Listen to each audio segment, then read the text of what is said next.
Super good.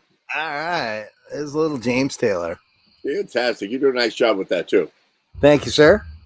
Good to see you. Should I do another, or are you moving No, on? I've got a giant full house today. All right. Well, I it's a got lot a of fun. giant. I've got Joe Mayo. I've got Danielle. I got Ray Simonelli and others coming in. So I'm trying to move the show along right now. But I hope to see you next week. All right. We'll see you next time. I'll be listening. Sounds good. GMTV. We'll be right back.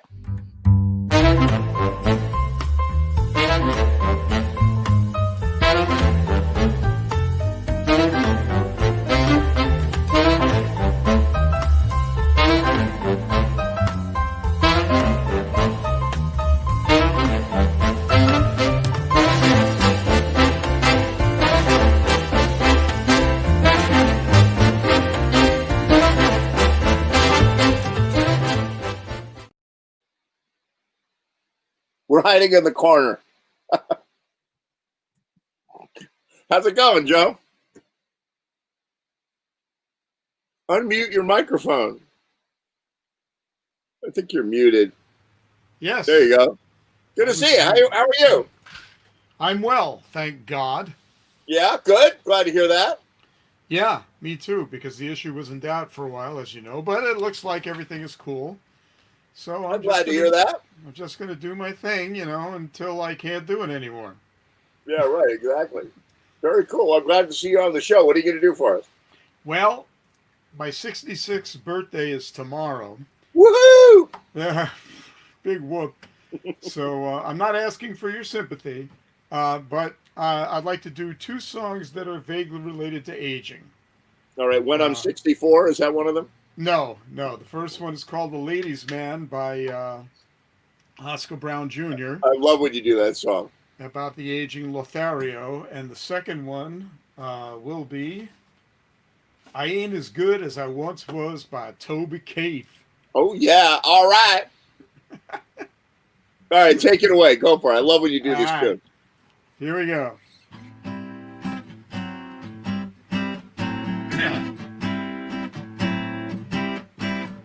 Back as a boy, I always longed to be the one the ladies loved to see, and they would all consider me a ladies' man. I dreamed of Jeannie with delight and merry moaning in the night as I became with all my might a ladies' man. Developed into a fuller flower, this throbbing thrust of manly power consumed my every waking hour, a ladies' man. I felt that urge, that awful itch, it mounted to a fever pitch. I had me girls no matter which, a ladies' man. But the hottest fever cools those who won't face this fact are fools, for like all men, time overrules a ladies' man. What once was warm began to chill, as Father Time enforced his will, till I wondered, am I still a ladies' man? At first I tried to hide my loss, pretending I was still the boss with girls who'd never come across a ladies' man. But they moved with too swift a step. I needed patience more than pep to keep alive my fading rep, a ladies' man. Now don't get me wrong, I'm not dead. My shoulders hold a damn good head, so joy has not completely fled, a ladies' man. But it can never be the same. The vigor's vanished from my game. For reminiscing, can you blame a ladies' man? I look back on the life I've led. What might my powers had got instead, had I not shot so much in bed, a ladies' man? What tricky trade might I have tried, had I not laid preoccupied? But then who's ever satisfied? A ladies' man. The women I laid frequently, each in her heart held secretly that she was really making me the ladies' man. Whoa. Let's try that again. The women I've loved frequently, each in her heart held secretly that she was really making me the ladies' man. A woman feels, a man may guess, that she conceals beneath her dress a trap in which she can possess a ladies' man. She shows the bait, she throws the lure. There's no escaping, that's for sure. You're never really free when you're a ladies' man. Each fellow follows his own star, but take no appetite too far. That's sound advice in case you are a ladies' man. But you call all this sour grapes. Devote yourself to willing rapes, and never mind what all escapes a ladies' man. All youth must feel betrayed by age. I'm reading from a later page. You can't hear me at your stage, ladies' man. Therefore, my boy, enjoy your prime until your fateful date with time, when you can claim no longer, aha, I'm a ladies' man. Well, there's a nice one, do you see? She's got quite a body, hasn't she? Well, sock it to her once for me. A ladies' man. A ladies' man. Ha! A ladies' man. A ladies' man. Love it. One of my Love favorite songs. You should check out, anybody who doesn't know, Oscar Brown Jr. He passed in about, I don't remember. But he was a marvelous songwriter, singer, political activist, social justice guy. He was incredible. And that song is one of my favorites of his. Sounds good. Always fun. Always fun. So I got to figure out a key for this. So just give me 1 second. I said I've seen you in here before.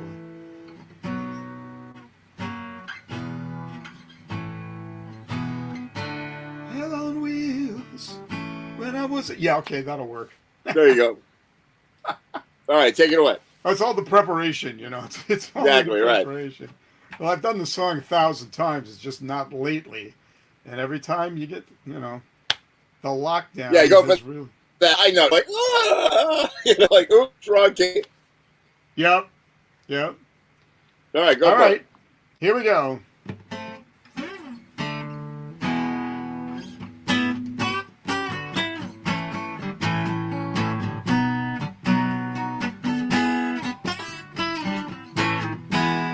She said, I've seen you in here before. I said, I've been here a time or two. She said, hello, my name is Bobby Joe. Meet my twin sister, Betty Lou. We're both feeling kind of wild tonight. And you're the only cowboy in this place. If you're up for a rodeo, we'll put a big Texas smile on your face. And I said, girls, I ain't as good as I once was. My, howdy, I got a few years on me now. But there was a time, way back in my prime, when I could really lay it down. So if you need some love tonight, then I might have just enough. I ain't as good as I once was, but I'm as good once as I ever was. I still hang out with my best friend Dave. I've known him since we were kids in school.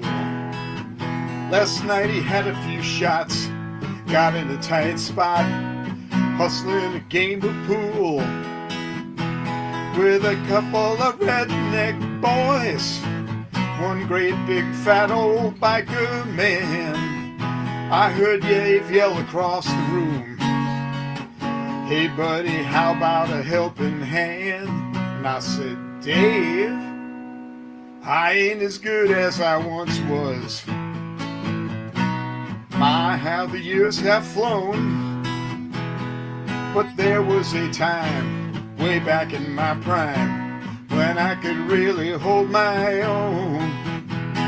So if you wanna fight tonight, guess those old boys don't look all that tough.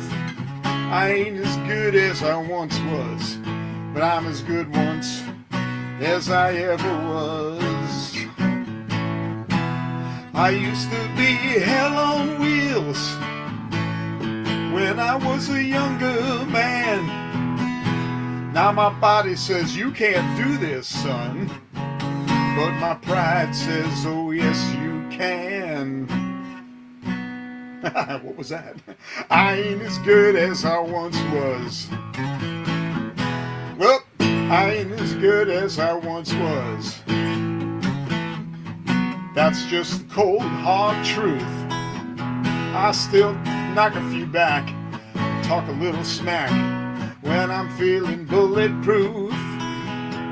So don't you double dog dare me now, 'cause I'll have to call your bluff. I ain't as good as I once was, but I'm as good once as I ever was. I ain't as good as I once was, but I'm as good once as I ever was.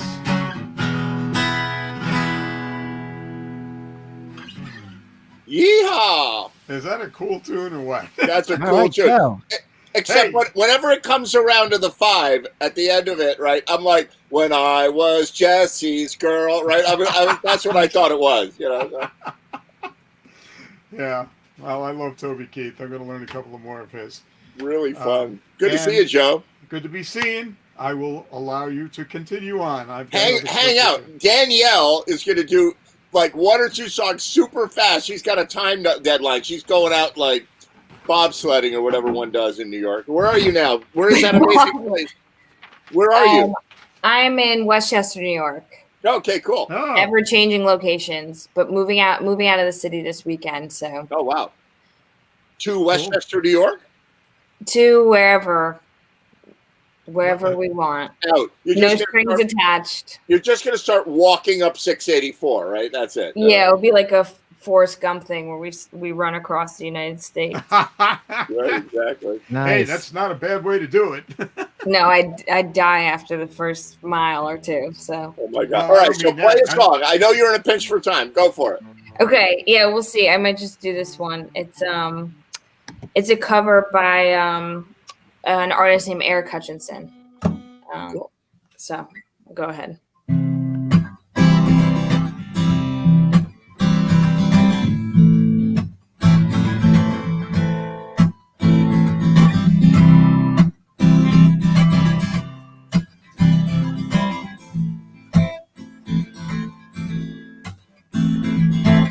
New life decides to come through the front door and makes us wish we'd shown respect before. Though I don't have much of a choice, I resolve to regain my voice. And oh, if I only just begin to understand it, that's because every time I start to change my mind again, it gets me back to where I was. It gets me back to where I was. New life decides it never had a clue. The two of us deciding what to do. Though my hands are all but tied, I rebound so I can say at least I tried. Oh, if I only just begin to understand it, that's because every time I start to change my mind again, it gets me back to where I was. It gets me back to where I was. as long as I'm alive. I change my mind, that's what it's for. I'm getting older, but I'm still the same. I'm just not thinking anymore. And if I only just begin to understand it, that's because every time I start to change my mind again, it gets me back to where I was. It gets me back to where I was. And it gets me back to where I was. I think that's it for me. Quick one. That was super good. You got to run. Your pitch for time. So, hey, come here. Oh, look at that. This is, Who's that dog? This is That nice dog. Benson. He's my Hey, biggest Benson. fan. Passing my boyfriend. Very cool. No, I'm sorry. I've had computer issues. I've had a migraine. It's like this is. Oh, I'm sorry. But next week, it will work out, right? Do three next week. You get like a get out of jail free Yeah. card for A next week. token. Perfect. Okay. Thank you. I'm sorry I have to go. It was good to see Fantastic. you. Glad it Fantastic. worked. To see you. Thanks for spending the time. Awesome. See you Nice guys. job. Bye. Nice job. Good seeing you, Danielle. Good stuff. Hey, Ray Simonelli. What's up, Ed Train? How you doing? I don't know. Did Look, I got my Joe son Mayo not- as well. What's that? I got Joe Mayo on the screen too. I see him. Yes. Hey. Hey, Joe. How you doing? Hey, Ray. Hanging What's in up? there? So Yeah, what are you so doing, far. Ray? What have your movements been? You been playing a lot? Well, as you know, I've been doing those street corner concerts with Dave Rail, and Right. we have another one coming up on Saturday. And when I dialed in, did you say that you were coming? Well, I got a note from AJ, and he said, "What are you doing Saturday?" I'm like, "I don't know. I was planning on coming to Connecticut on Monday." And he said, "Well, we're doing this thing, and maybe you'd like to come sit in." And I was like, "Well, I wasn't planning on it. Now I'm going, maybe I'll come to Connecticut this weekend, and maybe I'll play that thing." Well, maybe this will give you more of an incentive. Not only Yeah, that's what I is mean. Yeah, Not only is AJ playing, but the girls' band is playing too. very cool. And you've played with us before. Yep, that's right. I'm looking for my- it's a whole day of music from like noon until till like 6:30 or something So like hey, that. check it out. I'm going to Like do something 6 very inelegant, right? So Joe Mayo is the perfect guest to have on the show for this, right? Because I misquoted you, Joe Mayo, right? Uh-oh. So last week on the show, I picked up a new Hammond organ, okay? And this thing is weird, but awesome, like super awesome, right?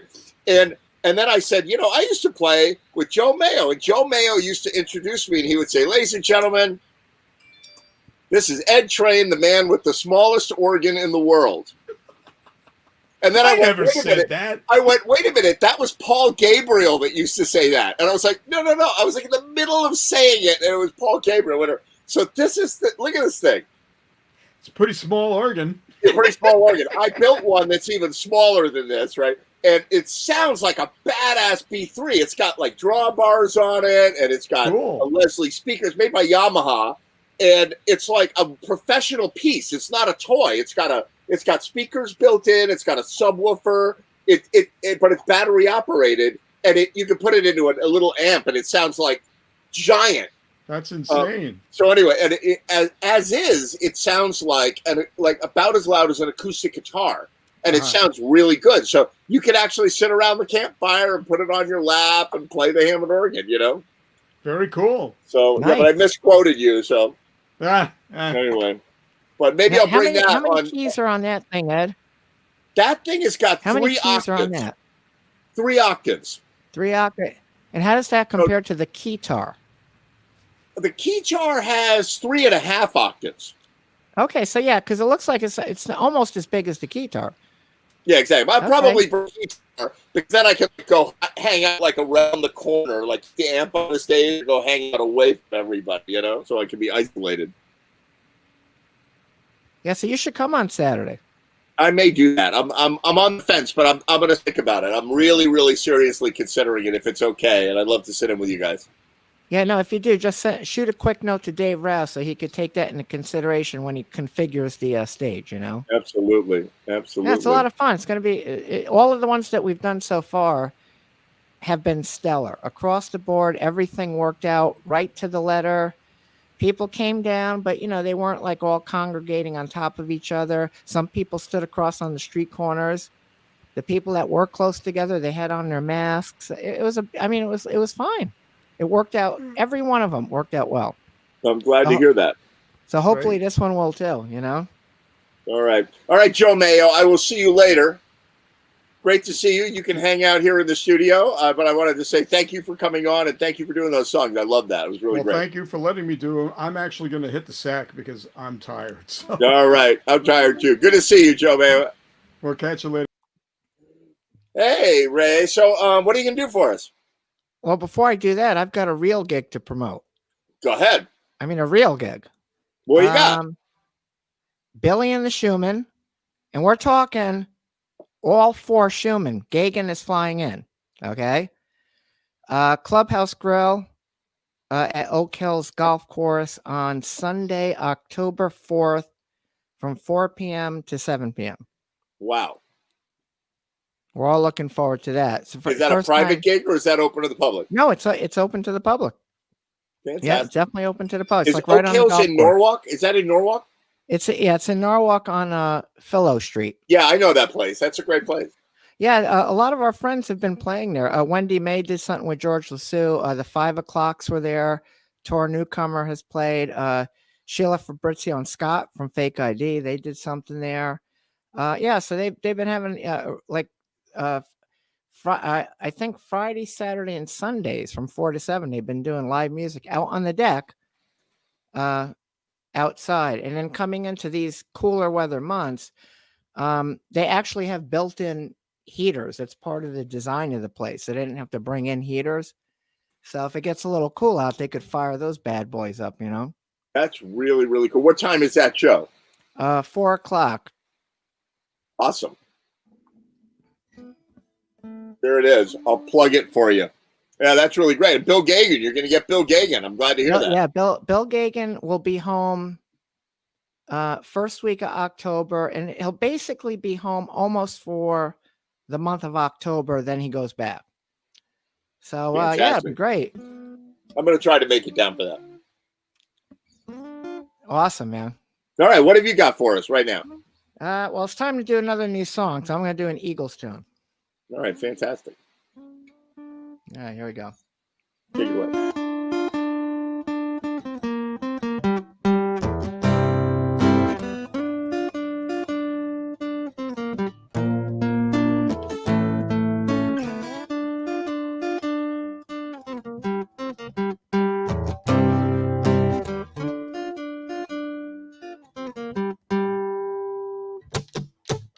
What kind of love have you done?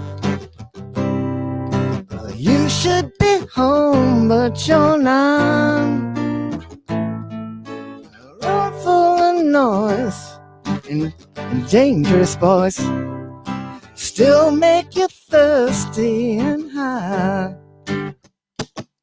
I heard about you and that man.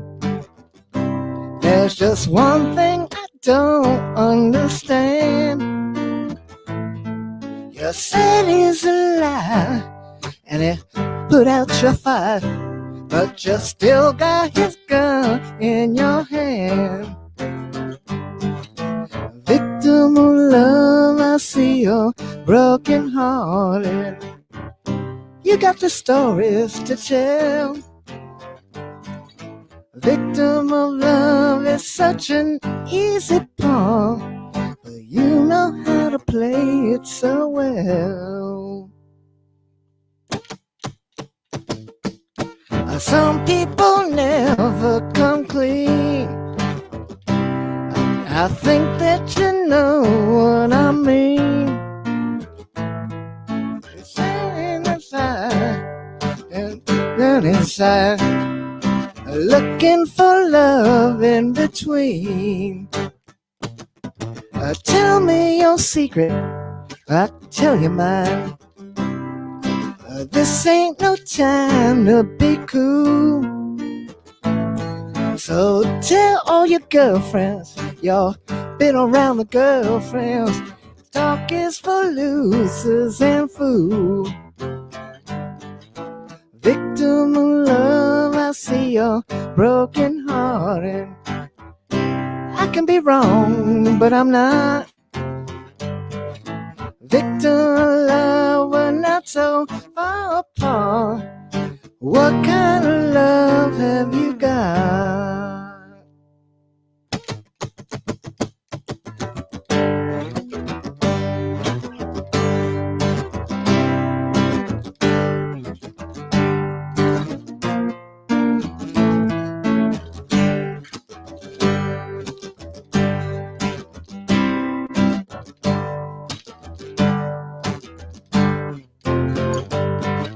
Victim of love, I see your broken heart. I can be wrong, but I'm not. Victim of love, we're not so far apart. What kind of love have you got?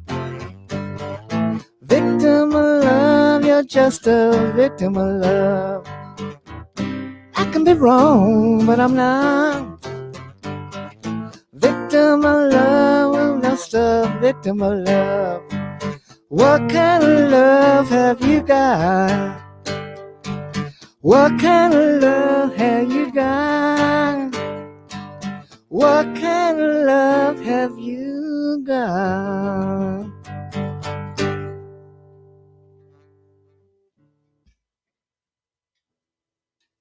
Do you remember that song, Ed?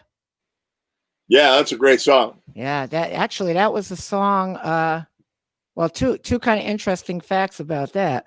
That was like kind of the beginnings of all of the bad tensions between the band as it relates to Don Felder, because he wrote this song and he was Right. promised a vocal singing spot on Hotel California. He wanted to sing this song, and he brought it in and everything. They let him record it. Glenn Fry and Don Henley listened to it, and they were like, it doesn't sound like an Eagles. It doesn't, and, they weren't happy with it. So their manager took Felder out to get something to eat. And while they were out, Henley recorded it with his vocals. And then when they came back, they told him, look, we had Don sing. And he was like all upset. And he was arguing. And they said, it's all right. Well, look, we'll play you both versions, and you tell us what you think is better. And of course, Yeah. once he heard Henley, he said, well, yeah, of course, nobody sings. But, he still was like very hurt by that, Yeah, that's got to be hard. And, and those bands, there was so much bad blood flowing around in so many bands because it was all about, like Don Henley. Everybody's heard of Don Henley. Who heard of whatever that guy was?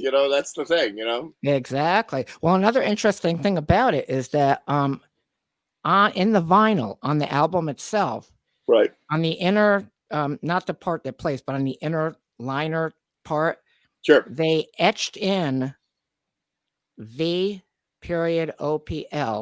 standing for Victim of Love, VOL live, because that was the only song that all of the Eagles actually went into the studio and played the whole song from beginning to end live and put it on the album that way. Oh, So that's it was cool. actually a live in studio performance that ended up on the album in that form, So it's pretty cool, That is pretty cool. Yeah. Very cool. You did a nice job on it too. So go ahead, do it. Do two more. Yeah, Danielle had to bolt out. So do her extra Okay. song.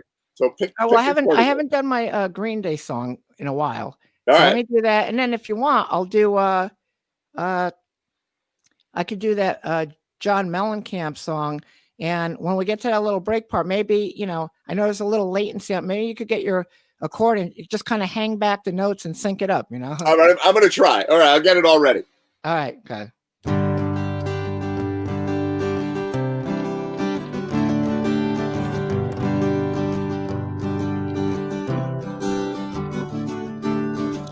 Another turning point, a fork stuck in the road.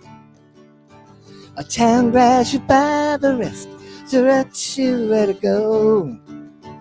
So take the best of this test and go now swine. It's not a question, but a lesson learned in time. It's something unpredictable, but in the end it's right. I hope you had the time of your life.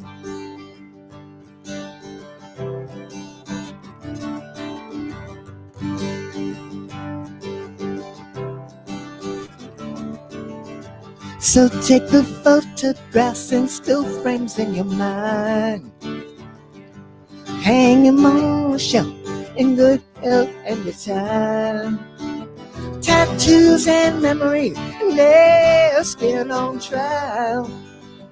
For what it's worth, it was worth all the while. It's something unpredictable, but in the end it's right. I hope you had the time of your life.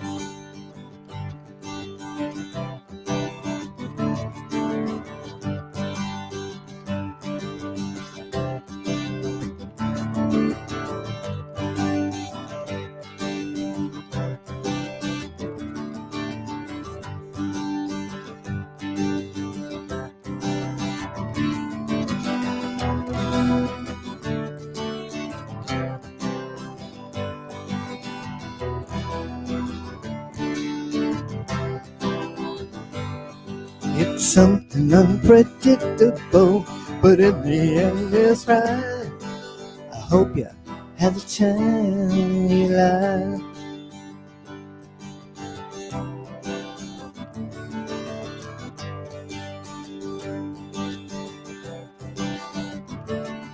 It's something unpredictable, but in the end it's right.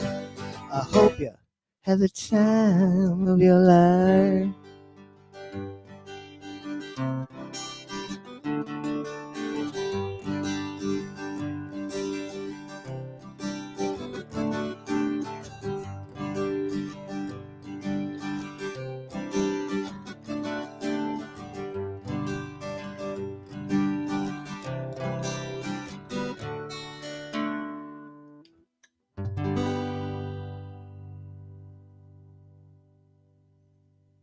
All right.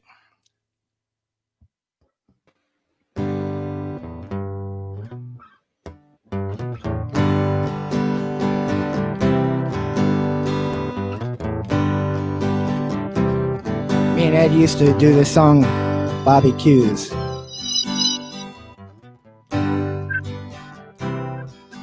There's a black man with a black cat living on black neighborhood. He's got interstate run through his front yard, man. Think the God is so good. Oh, there's a woman in the kitchen, clean up the evening slime. He said, darling, I can remember when you could stop a cloud. Mama, ain't that America? You and me, ain't that America? Something I see, baby, ain't that America? All free, a little pink house is for you and me.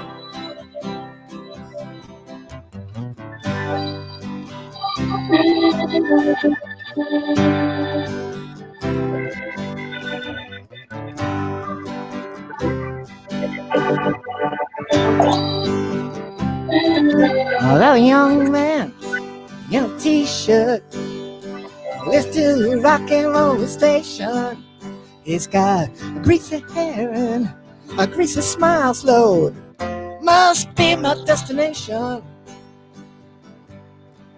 'Cause I told me when I was younger, boy, I'm gonna be president. Ain't it funny how those crazy dreams came and went? Ah, but ain't that America? You and me, I ain't that America. something to see, baby, ain't that America? On the free, a little pink house is for you and me. Yeah.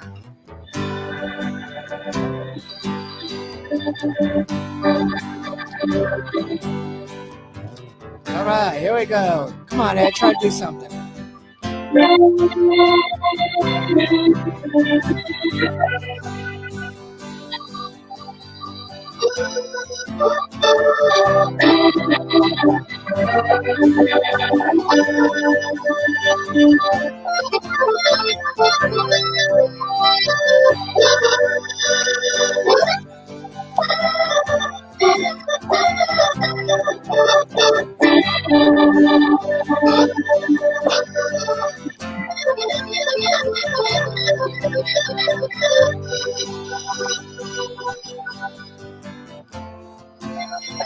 All right, yeah, Ed Train.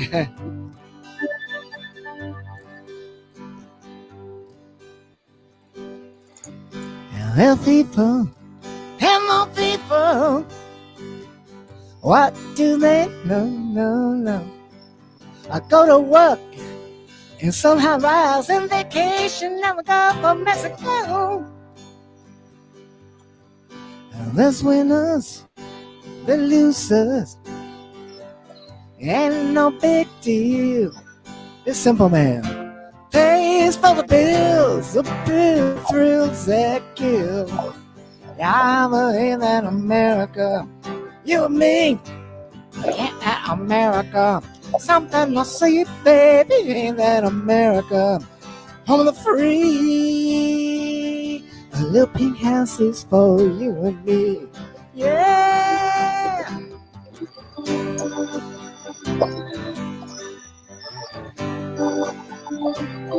Ain't that America? You and me, ain't that America? Something to see, baby, ain't that America? I'm the free.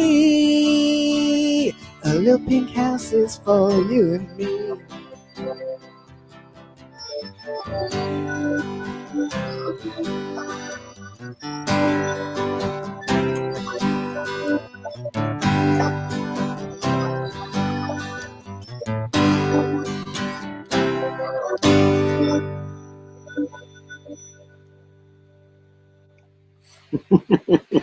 Thanks, Dad. There you go. That was fun. It's as close as it's going to get, right? You know?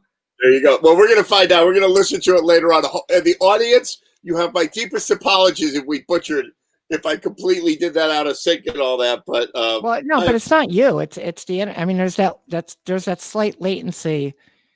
You know, if you try to do music through this or like FaceTime or Zoom, exactly right. it doesn't quite sync up. There's like a couple of split seconds delay, and it throws right. it out of whack.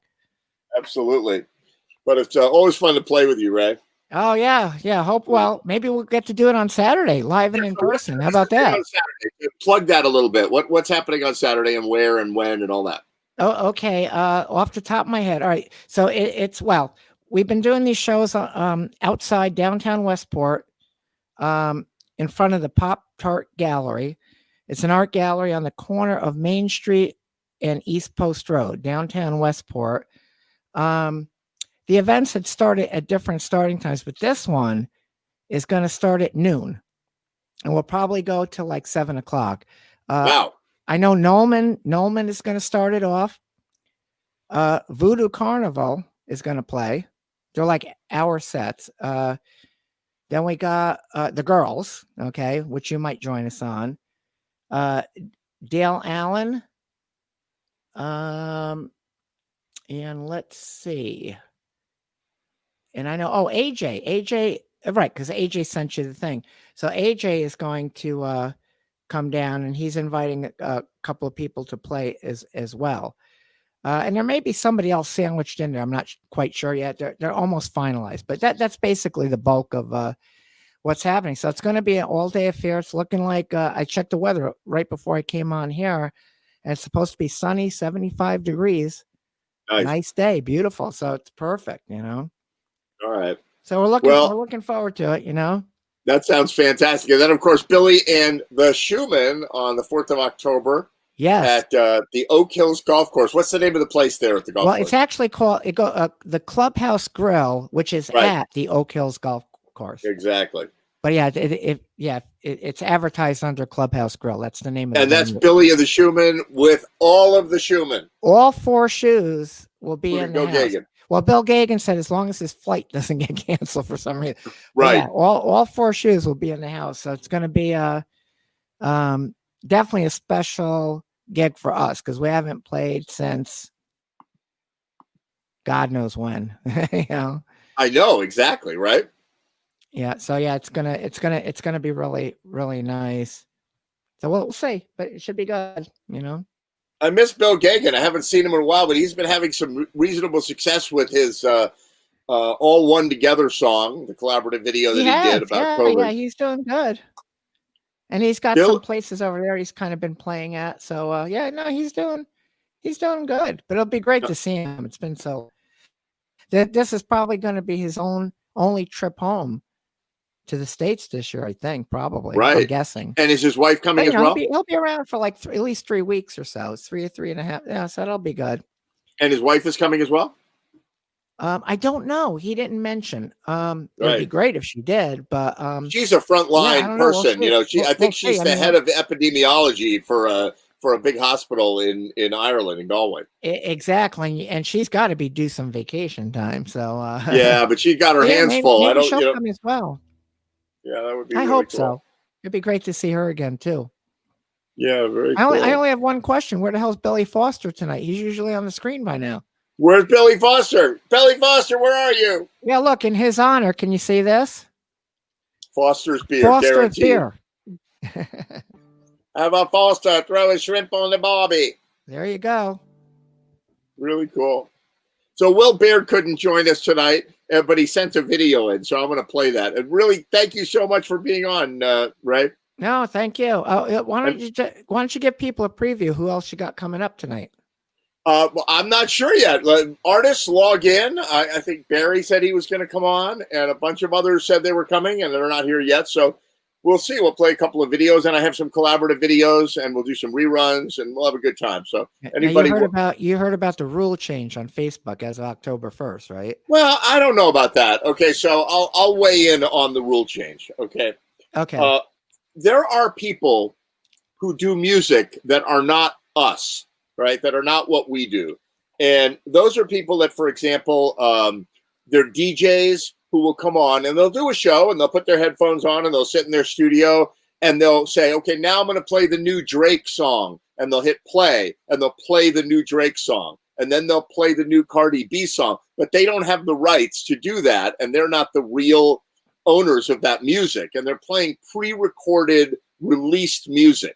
See, now I didn't read it that way. The way I read it was I thought that if you have a video that was recorded on either Facebook or Instagram, you Yep. couldn't replay that video as part of a broadcast like this. Yeah, well, that's what they said, and they came out with some extremely vague legalese. And you got to remember, Facebook is a gigantic company, and they have to deal with the likes of, you know, the people ringing their doorbell is Warner Music, Sony Music, you know, the major owners of copyrights. And they're saying, you know what, if you want to play the new Drake song, come over and buy it, or come over and stream it from our streaming services, or go to Spotify where the artist is getting money and all that. We don't want there to be a lot of that going on Facebook.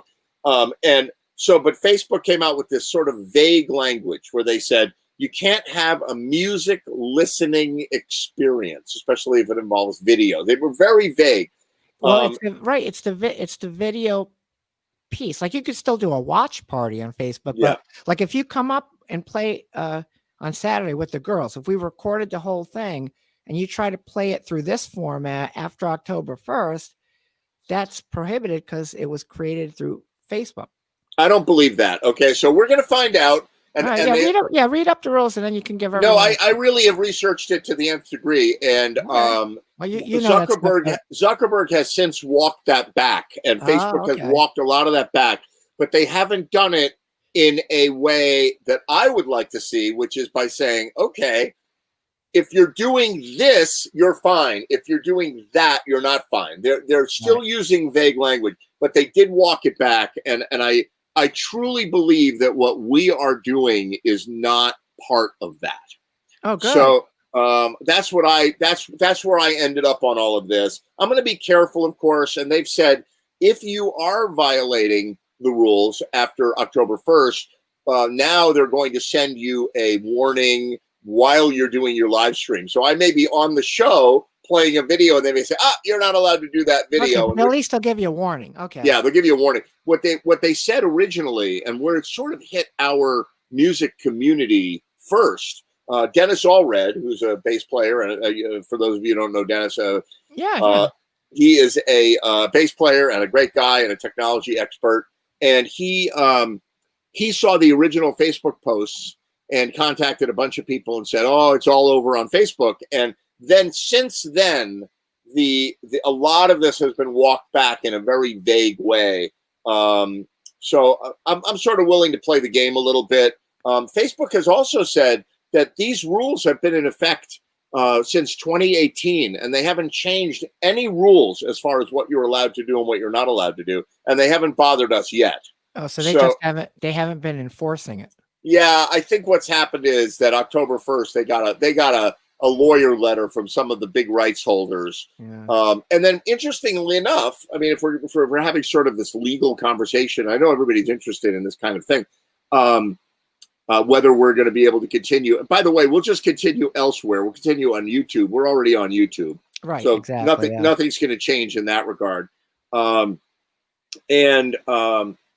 What was I going to say? Oh, it was like totally like I'm like a professional broadcaster. And now I'm like, all right, I do not have a producer talking in my ear.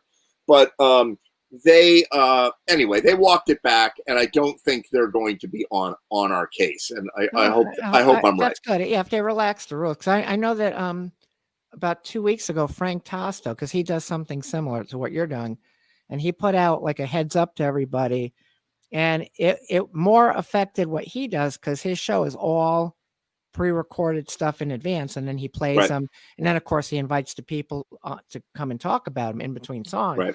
But you have like mostly live, so that's not an issue. But the way I read it was like, okay, if you do play a video, it seems to me it depends how it was created. If it was done through Facebook, it's a problem. If it was done through another method, like a laptop or some other, then it's not a violation. Yeah, that's not my read at this stage. That's not my read. So we're going to find out. Right. And if Facebook is willing to say goodbye to us, then no problem.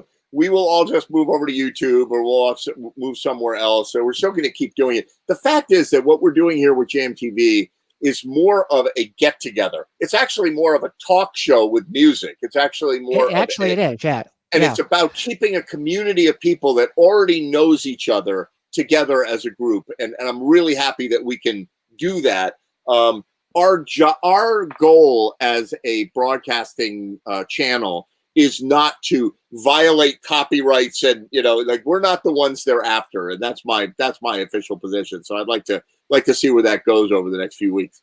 Yeah, no, it's good that it ended up being that format because, like how we can't play live inside like we did at Bobby Q's, for example. Right. When we did, people would be able to talk, they socialize. Well, that's right. Because of the format here. Yeah, you still have some songs, but they can get on. You can put a whole bunch of people on a screen and they can socialize in between the music. So the only difference is in this format, they're talking in between the songs. At Bobby Q's, they could talk to each other while we're playing. Exactly. That's the only difference. But it's more of a social thing, Absolutely. So I'm hoping that Facebook likes that and keeps that going. So great to see you, Ray.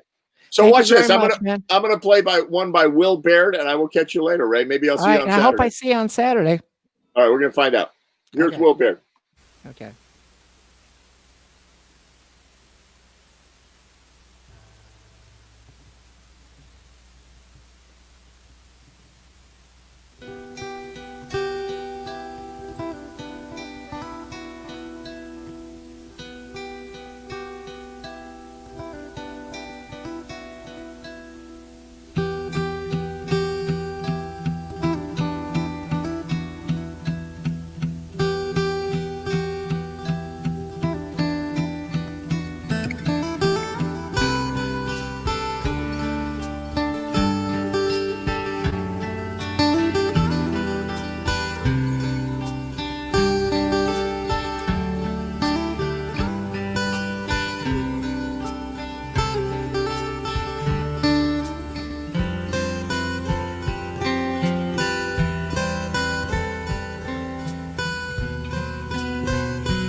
That's my good friend Will Baird. He's not feeling well, so he couldn't be on the show tonight.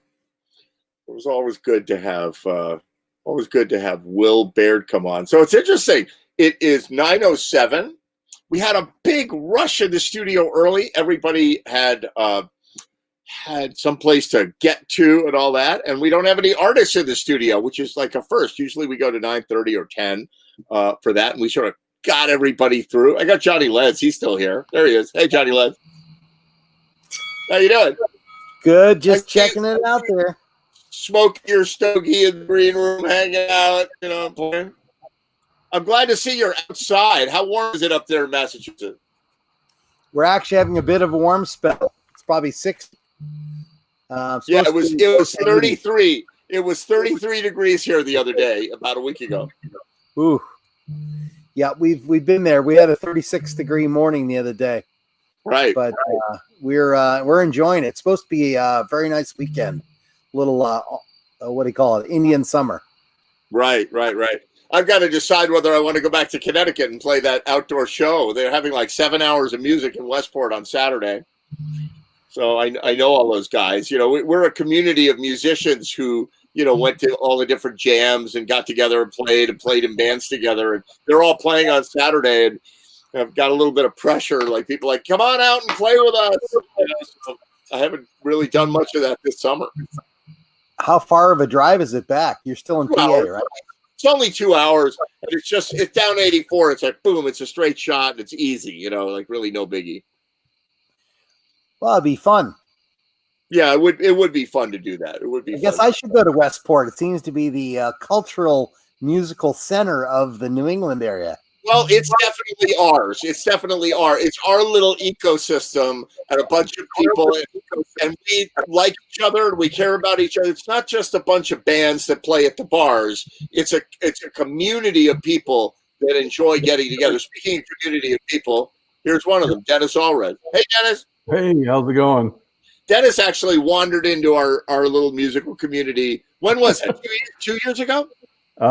February 19. So, yeah, a year and a half ago. Hey. A year and a half ago. Yep. And from Utah. Yep. Moved in from Utah. My wife got a job here, and so we moved out here to have an adventure, and it's been one so far. Oh, my God. Most of it's sitting in our house, but... Yeah, right, exactly.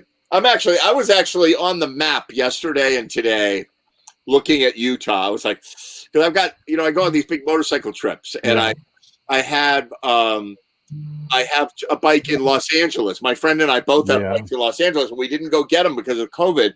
And I've got my eye on, I have got my eye on Zion National Park.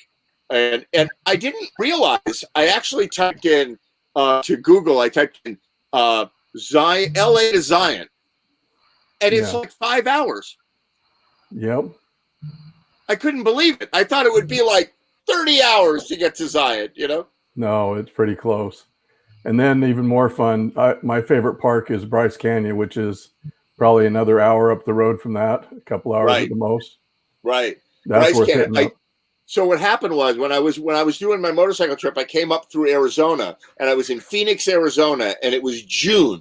And you're playing a game in June in Phoenix because it can be 110 and it can be 90. It could be both. It was 115. They were having the heat wave of the century. And so I went up to Flagstaff and then got on a cable car and went up to like 9,000 feet just to survive. It was so hot. And it's like 40 degrees up there. What kind of bike? I have a BMW GS, which is like a giant dirt bike, like an 1100cc dirt bike. And, nice. So you can go off. It's like a Jeep of motorcycles. So you can, it's not for like doing flips and tricks like that, but it's for, going long distances. You can go fast on the highway and you can go through a forest or a river if you need to. And we've done a little bit of that. So it's perfect for that. But when I got to the Grand Canyon, it was so blistering hot. At one point we were riding, it was 130 degrees between the Grand Canyon and Page, Arizona, where Glen Canyon Dam is. And it was just so incredibly hot. So we decided not to go to Zion, but we did go to Bryce. Bryce Canyon is spectacularly beautiful. It is. So we did that. So I'm actually, I was looking at the map yesterday. I'm like, I found a $41 round trip ticket to Los Angeles. Do it. That's cheap. 41 round trip. So I thought, you know what? I'll put on a mask on the plane, and then I'll put on another mask, and then I'll put on another mask, and then I'll wear my motorcycle helmet on the plane. And I'll probably survive, you know. But don't wear your sunglasses through TSA. They don't like that. Exactly. What's that, John? Peanuts are $3, but COVID's free. Exactly. Exactly. So I'm thinking about a Utah trip in October. But then Utah is weird. Like Rocky Mountain weather is weird because, you know, beginning of October, like right now, it's 95 degrees in Zion, but in a month, it'll be 35 degrees. Right. And this is the time of year it's like 80 during the day and 30 at night. Right. So you got to kind of watch it. And I go camping when I'm out there. So, you know, I don't want to get in trouble, you know, be like looking for a campsite. It's like 35 degrees. I'm like, oh, it's freezing cold. So I don't know. But yeah, so I think I'm going to play one of your reruns, Dennis. Oh, great. What am I going to play? Let's see. I have no idea. What have I got? I'm going to look through my bin here. Yeah, and a few of them, that's for sure. I've got alternate universe. There's one. What's this one? This is Tuesday's Gone. Oh, that's an older one. Yep. Yeah, you want me to play that one? Sure, why not? Check it out.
Awesome. So it's so hard to watch some of these old ones from clear back in like June. Why? Why do you say that? Well, like I was saying, I think we moved from MTV 1981 to MTV 1986, and we're pushing on. We're not the Big Brother yet, but exactly watching right. Some of these old ones are like, oh man, I should have done this and this and this to it. That's the problem when you're in a pandemic and you're trying. I said in the very beginning, I know I said it to you, Michael. Hey, Barry, by the way, how you doing? Hey, good. Hey guys. I know I said to Michael earlier, by the time we do 50 of these, we're going to be really, really good music video producers, right? Exactly. And in the very beginning, like in the very, very beginning of all of this, it was really, I mean, even ours. Like I'll show you 20 seconds of this, right?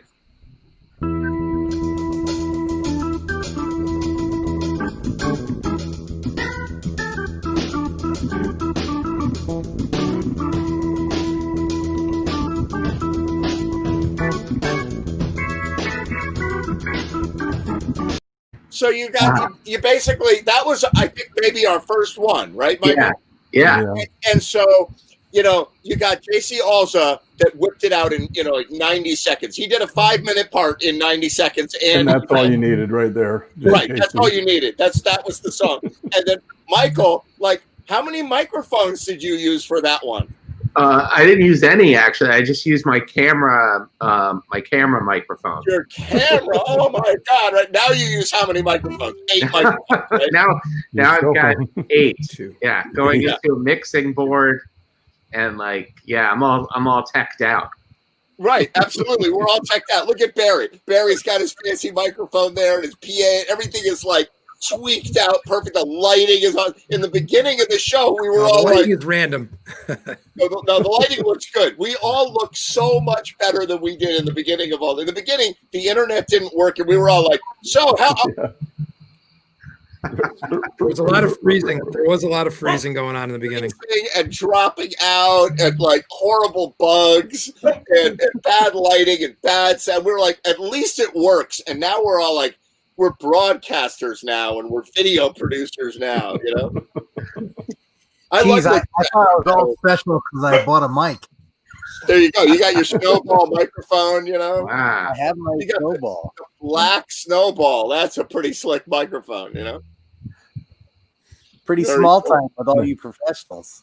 Yeah, right. Exactly. No, it's like Amazon is probably raking it in on micro USB mics, you know. Oh yeah. Like, and the problem like, is, so what do you have going there, Barry? You've got an interface. You got a mic into an interface or a board? Yeah, I got one of those Focusrite, the dual input, so I can get 2 in. So and I got this a while back. Really, I bought it for on the gigs. I put the mandolin in front of it. Just it gets the nice sound of the pick hitting the string and everything. Right. So I have it. I got to break my stuff out and use it a little bit. So. Yeah, exactly. That's what I'm doing. I'm recycling all kinds of gear. Like, you know, I'm surrounded by gear that I'm like, I got to figure out how to use this in the pandemic again, you know? Good. So why don't you do a couple songs for us, Barry? What do you got? All right, I'm going to do a couple of songs. I'm going to do a couple of songs that are going out to my good friend Rich and Brooke, who are, I assume, watching them. I can't tell from here, but I got a couple of requests. So that's what I'm going to do. Ooh. All right, take it away. Yeah.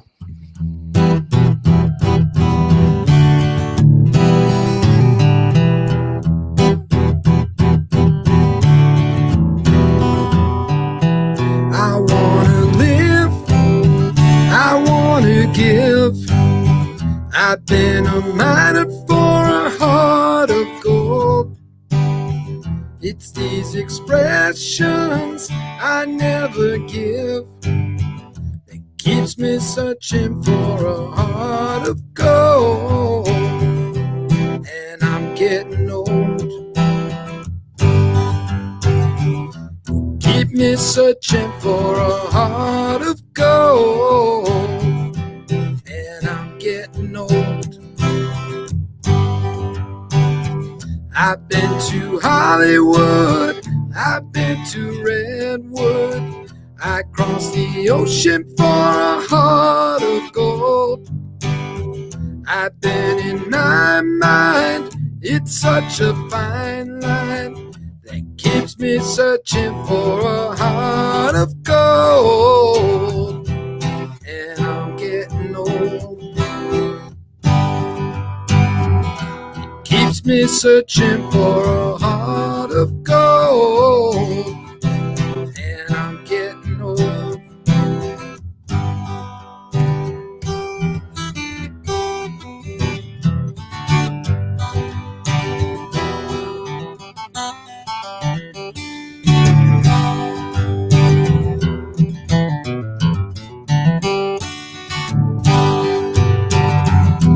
Keep me searching for a heart of gold.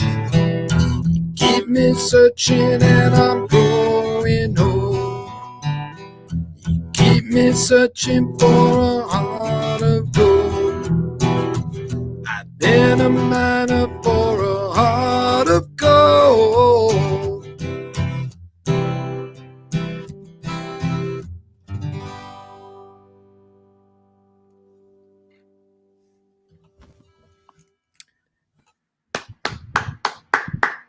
Thank you.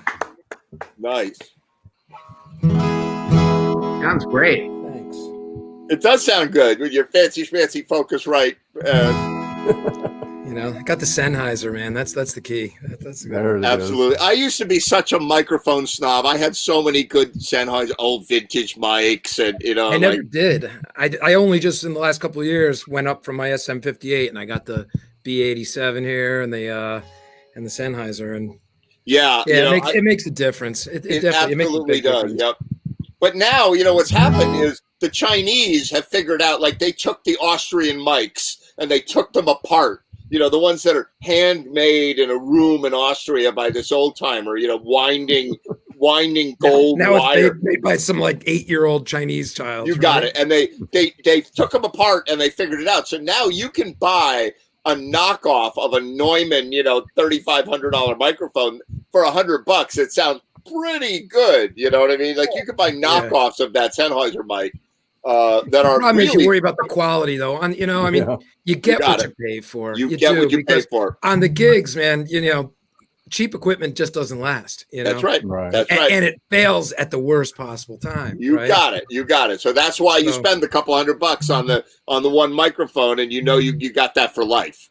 I bought some cheap cords, and one of them, these mic cords, really nice, heavy duty. They seemed like heavy duty mic cords.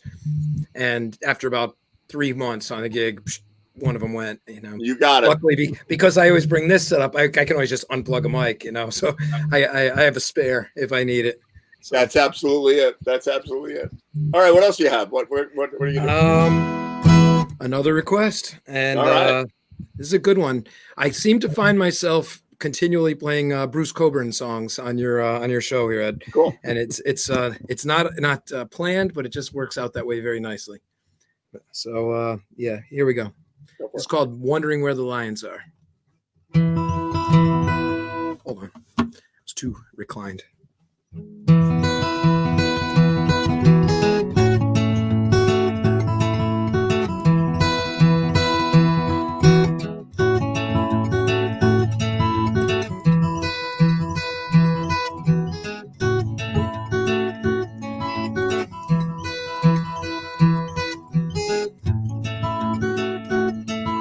Sun's up, looks okay. World survives into another day. I'm thinking about eternity.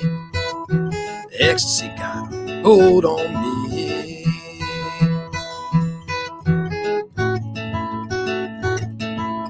Had another dream about the lines at the door. They weren't as friendly as they were before. Now I'm thinking about eternity. Ecstasy got a hold on me.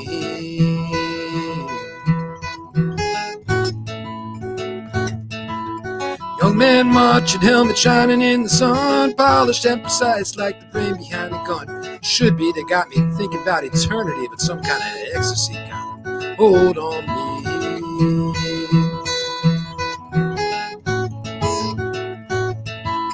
Up among the firs where it smells so sweet, or down in the valley where the river used to be, I got my mind on eternity. Ecstasy got a hold on me, and I'm wondering where the lines are. and I'm wondering where the lines are. And I'm wondering where the lines are. Yeah, I'm wondering where the lines are. Oh, I'm wondering where the lines are. Yeah, I'm wondering where the lines are. Oh, oh.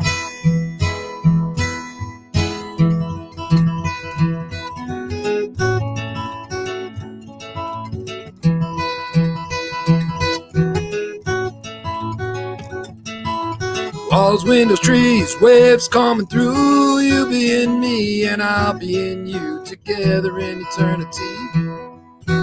Ecstasy got a hold on me.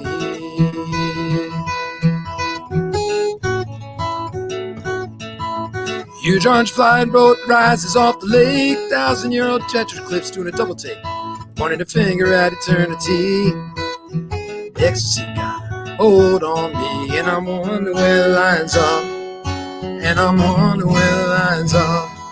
Yeah, I'm wondering where the lines are. Yeah, I'm wondering where the lines are. Oh yeah, I'm wondering where the lines are. Oh, I'm wondering where the lines are. Oh, oh.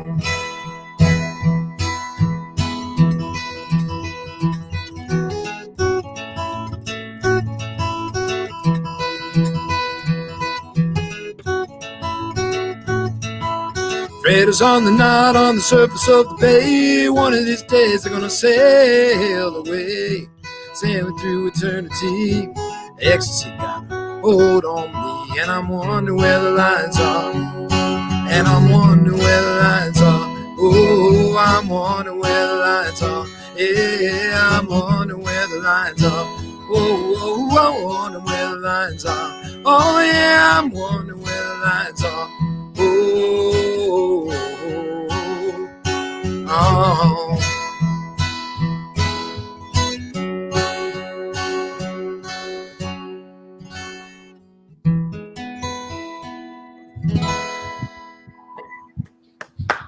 Yeah, nice. Really nice. So you still playing live? What are you doing now? Yeah. So far, so good, man. You know, we didn't play last weekend, but the weekend before, I'm playing with Jerry. I'm doing a gig with Jerry on Saturday at the at Reverie Brewing. Nice. So a little duo, and then the following Saturday we're at the Reading Roadhouse. Right. Rob and I on the 3rd, and then I think maybe Reverie again in October. I'm not sure. We're not sure what's going to happen there. And then Sarah's also October 24th, Sarah's Wine Bar, where she said if it's too cold, we can go inside, but no singing. So we said, all right, we could do that. Right. Where are you located? I live in Reading, Connecticut. Okay. Yeah.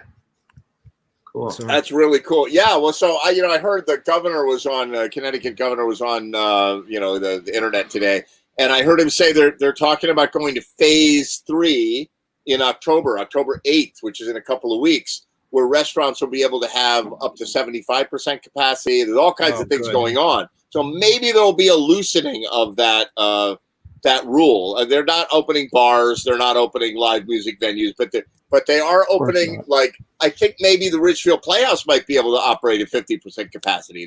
They're starting that. I had tickets for last night. Oh no! What? To go see Bruce Coburn, and it was originally supposed to be in April, and then it was going to be last night in FTC, and so that didn't happen yet. And that's too bad. Yeah, but there's talk about it. In fact, I was actually surprised because he was saying, like, Connecticut, they had a graph and the numbers were like, ooh. We were like the best in the country for bringing down. But I've heard it's getting worse. I've heard the schools opening is not a good thing. I don't know. But he's saying, looks like we're in line to maybe start loosening some of the restrictions and getting people to be able to be inside. He was very clear about, like, it's getting colder and people are going to have to go inside if they want to do, and we think that's safe. And I was surprised to see that, Well, we're in good shape, I mean, we are in good shape. And, if the state is doing well, then you got less of a chance of it. I don't know. I mean, here I am. I've been playing for, 4 months already, so, and I haven't contracted anything. We're just being smart. We're wearing our masks, walking around, but I've been outside. Everything's been outside. Yeah, right. So speaking of government officials, we have a jammer who's a government official. He just showed up. Hi. Hey, Chris. How you doing? How are you? Good. Can you hear me? Yeah, we okay. can hear you. Yeah, I don't know. I was watching the governor today, and he Right. showed this graph that was like, do, like everything was fine. And I was actually pleasantly surprised that it looks that, talking about opening things and going Right. to, I didn't even know there was this phase 3, Yeah, there's a phase 3. It's when the extraterrestrials land. Yeah, exactly. Right. No, phase 3 is basically gatherings of 100 or more. Basically means maybe we can actually do more open mic nights in person. But it's phase where we are right now is the transfer rate is 1.1. It's supposed to be under 1. Right. For statistically speaking, to make sure that everybody's safe. So, right. We know there's a trend up in the fall and the winter. So we're being really cognizant of that. We're keeping an eye on that. We're making sure our kids are safe in schools so that's it's really making sure that we are not transferring the virus any more than we need to. So right, and I'm sure there's government agencies that are watching this on a daily basis, and if there's an uptick, I mean, for example, I teach online I teach online at a school in Bridgeport at Bullard Haven, and I talked to my students. I think it was yesterday. They said, "Oh yeah, a kid had COVID, and they we don't do in person anymore." Yeah. I'm like, that was like 5 minutes and they've been doing it in person, Yeah, they were doing it's the same thing in Norwalk High. I mean, my son goes to Norwalk / P-Tech, and P-Tech had one case, and they just said, okay, everybody online. So most of the kids were online anyway, but right. We joke that it's the golden age of the introvert. He's hanging out in his room, like talking to his friends and doing his homework, and going to class, and comes down for a sandwich. Right. It's got to be weird. How old is your son? He's 16. He's 16. Yeah. So my students are all 14, 15, 16. Yeah. And some of them are embracing this. They love it. They're like, I'm at home and we're making record. I have a student that just dropped a 14-song record last week, and this week, I swear to you, and this week, which we made online, and the only technology he has is an iPhone. He doesn't even have a mic, and this is a pro sound popper to make, right? And that's already on the next one. I mean, this is the thing. I mean, it's obviously like it's great if you're focusing, what you want to be doing. Also, one of the interesting things, I mean, to Barry's point, it's like it's good for the kids, but it's not really if the kid is used to a certain level of interaction with other kids and things like that. And I think that in my son's case, he's in marching band, and it's like that's his friend group, and it's but I got to hand it to Chris Rivera, the band director at Norwalk High, who's been working really hard to get that up and going again, because it's decided district by district what schools have their marching bands come out. And now I'm hearing from all the football parents that they want their kids playing football, and so it's but we're waiting for the state health department to decide on that. So wait a minute. So Barry Blumenfeld, he can't go to Lucy's Wine Bar and sing a song inside, but somebody can walk around a field blowing a sousaphone. He has to switch to the sousaphone and wear a marching band outfit. All right, Barry. I actually do wear a marching band outfit, but only in the privacy of my own home. So I'm coming to Lucy's. I'm bringing my sousaphone. It's gonna be you, me, and Rob, and I'll play sousaphone solos all night. Yeah, we're actually also doing one of those outdoor concerts at the Post Mall, Connecticut Post Mall, the drive-in. We're doing one of those too. Oh, really? Yeah, oh, cool. with the Matt Helm. No, that's with the Matt Helm experience. Right. So we're gonna be doing it. It's Grateful Dead night. So that'll be fun. When's that going to be? Do you know? That's October 17th, and you got to buy tickets in advance for your car. You pay by the car, and you hang out at your car, and we're up on a stage, and hopefully not freezing our asses off. And where's that going to be again? Say it again. The Connecticut Post Mall in Milford on October 17th. Nice. Very cool. Yeah, with the Matt Helm. Yeah, he put together a band of, it's a couple of guys from Terrapin, a couple of guys from Shakedown, another Dead band. Right. A couple of guys from Bone Dry. Rob's going to be playing bass. Now, we're not really a Dead band per se. I mean, we play a lot of things, but we also. But you have tendencies. You have Dead. Yeah, we do. We do tend to play some Dead tunes. So yeah, for sure. So yeah, so I'm so that's kind of a different thing that's happening. I'm seeing a lot of a lot of the musicians that I know are getting those nice those drive-in gigs now, which is like a real gig with real money. I went to one. I went to Billy and the Showman in Haverstraw on the Hudson River. All right. It was a great time. It was a really good time. Yeah, good.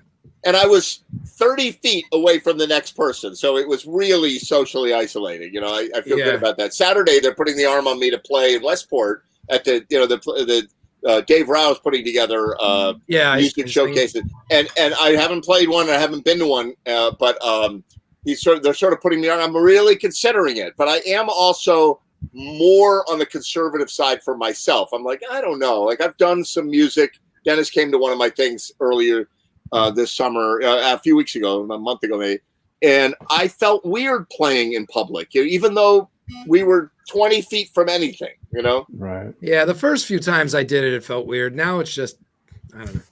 It's okay. We're keeping our distance. We're really keeping our distance, so I don't know. You got to get. I was going nuts the first couple of months. I was going nuts. I wrote 2 songs. It takes me normally 2 years to write a song. I wrote 2 songs in in a matter of weeks, and I've learned so much. What you were saying about being home and producing albums and stuff. I mean, I've put more time into my playing and learning stuff and working on stuff in the last few months than in a really long time. All the time that I would have been out gigging, I'm sitting here screwing around and practicing. It's true. I know what you mean. I know. I've said this. I was saying this to somebody the other day that I am now polishing skills that I didn't have time to polish for ages. Like someday I'll do I heard somebody say once, if you want to be a record producer, you actually have to produce music. And I'm like, I'm playing at jams, I'm playing at bands, I'm jamming with people, but I'm not recording like I used to when I was younger. And now I'm like recording like it's going out of style, Yeah. Hence, and that's fun. You're the background of your video. Yeah. You're in the recording studio. Yeah. Oh, that's right. Yeah. It's fake. There's no wildlife. It's fake. It's all fake. It's fake. It's fake because my student said, "What are you in your bathroom?" I'm like, "No, I just have. I don't know. I'm in my bathroom." Green screen. Nice. Exactly. So, Chris, what are you going to do for it? Play a couple songs. Sure. I mean, I thought we'd go mellow, but I think it's funny. I did a gig. We were on a flatbed truck. Somebody was running for office upstate, and we were in Hamden and at the Masonic Center, which is a sprawling campus. And you can't just play in one place. You have to so we basically, they put me on bass and we'd go from one stop to the next on the back of this flatbed, like the Georgia Satellites. And it was, so we'd get to one stop and, I'd belt out Sweet Little 16 and, and some of these other great songs. And then we go to the next place and then belt out the same songs. And progressively with each stop, we got better. We got better. The quality got better. So it's really a bell curve. It really is. And, but it was also 95 degrees. So at the top of the bell curve, and then it just dropped sharply. Right. By the end of the day, after about 4 stops, they kept driving us to the health center. Anyway, I figured do a little JT, James Taylor, and just I'm gonna have some water. Awesome. So, what is the deal? Is it like James Taylor's birthday or something? Everybody's doing James Taylor tonight. Oh, what did I miss? Oh my God! Everybody. Bill Noman came on earlier, and he's like, I'm going to do only James Taylor, and then Johnny Les, there he is. He did James Taylor, and then I don't know, Ray Simonelli. Everybody did James Taylor. I got to go back and watch. You told me the theme when I came in, man. I could have given you one. Well, no, his birthday is actually on March 12th, which is my birthday, so it's easy to remember. There you go. Absolutely. But it's a but after this, I was going to try to do Harry Nilsson, so I got to break the trend. There you go. Very cool. All right, Handyman.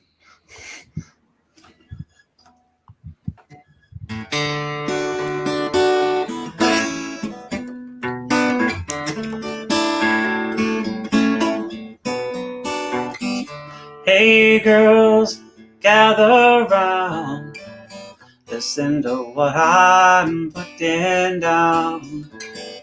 Hey baby, I'm your handyman. I'm not the kind to use a pencil or rule. I'm handy with love and I'm no fool. Fix broken hearts, I know that I truly can. If your broken heart should need repair, oh, darling, I'm the man to see. I'll whisper sweet things to tell all your friends. They'll come running to me. Here is the main thing I want to say. I'm busy 24 hours a day. Fix broken hearts, I know that I truly can. Come, oh, yeah, yeah, yeah. Come, oh, they'll come running to me. Here is the main thing I want to say. I'm busy 24 hours a day. I fix broken hearts, I know that I truly can. Come, oh, yeah, yeah, yeah. Come, yeah, yeah, yeah. Ooh, that was nice. Thanks. Yeah, nice Thanks. job. I was going to do You Can Close Your Eyes, but I just wasn't happy with the way I was playing it. So, no, that sounded great. That sounded great. Thanks. So, are you still playing with your band, rehearsing with your band? Good question. Are they still are they still playing with me? I don't know. It's like, because everybody's sort of sitting around, I think, we all sort of get picked at. We get pulled in to do different things individually. Right. And so I think in some ways, pandemic isn't necessarily the best thing to keep a band cohesive, but at the same time, we're all musicians. They all want to try different stuff and try different things. But stay tuned, I guess. And, coming to a flatbed near you. And hey, Chris, yeah.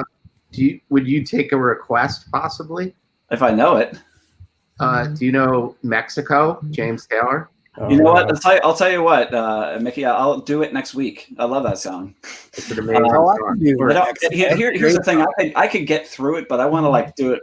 Yeah. If you're gonna request it, I want it to be at a certain level. Yeah, do it next week. Learn it. That's a great song. Oh man, that would be awesome.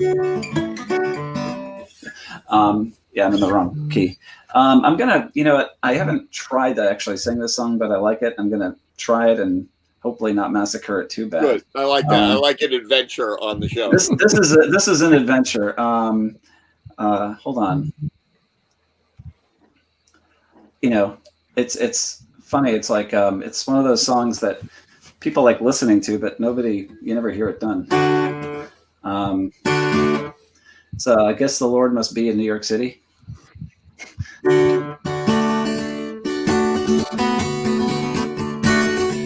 I'll say goodbye to all my sorrow, and by tomorrow I'll be on my way.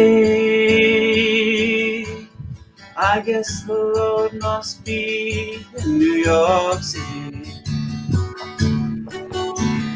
I'm so tired of getting nowhere, seeing my prayers gone unanswered. I guess the Lord must be in New York City. Well, here I am, Lord, knocking at your back door. Ain't it wonderful to be where I always wanted to be? For the first time I breathe free here in New York City. I say goodbye to all my sorrow.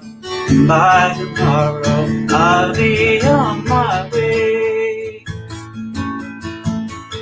I guess the Lord must be in New York City. So tired of getting nowhere, seeing my prayers gone unanswered. I guess the Lord must be in New York City. Well, here I am, Lord, nothing at your door. Ain't it wonderful to be where I always wanted to be? For the first time I'll be here in New York City. Free.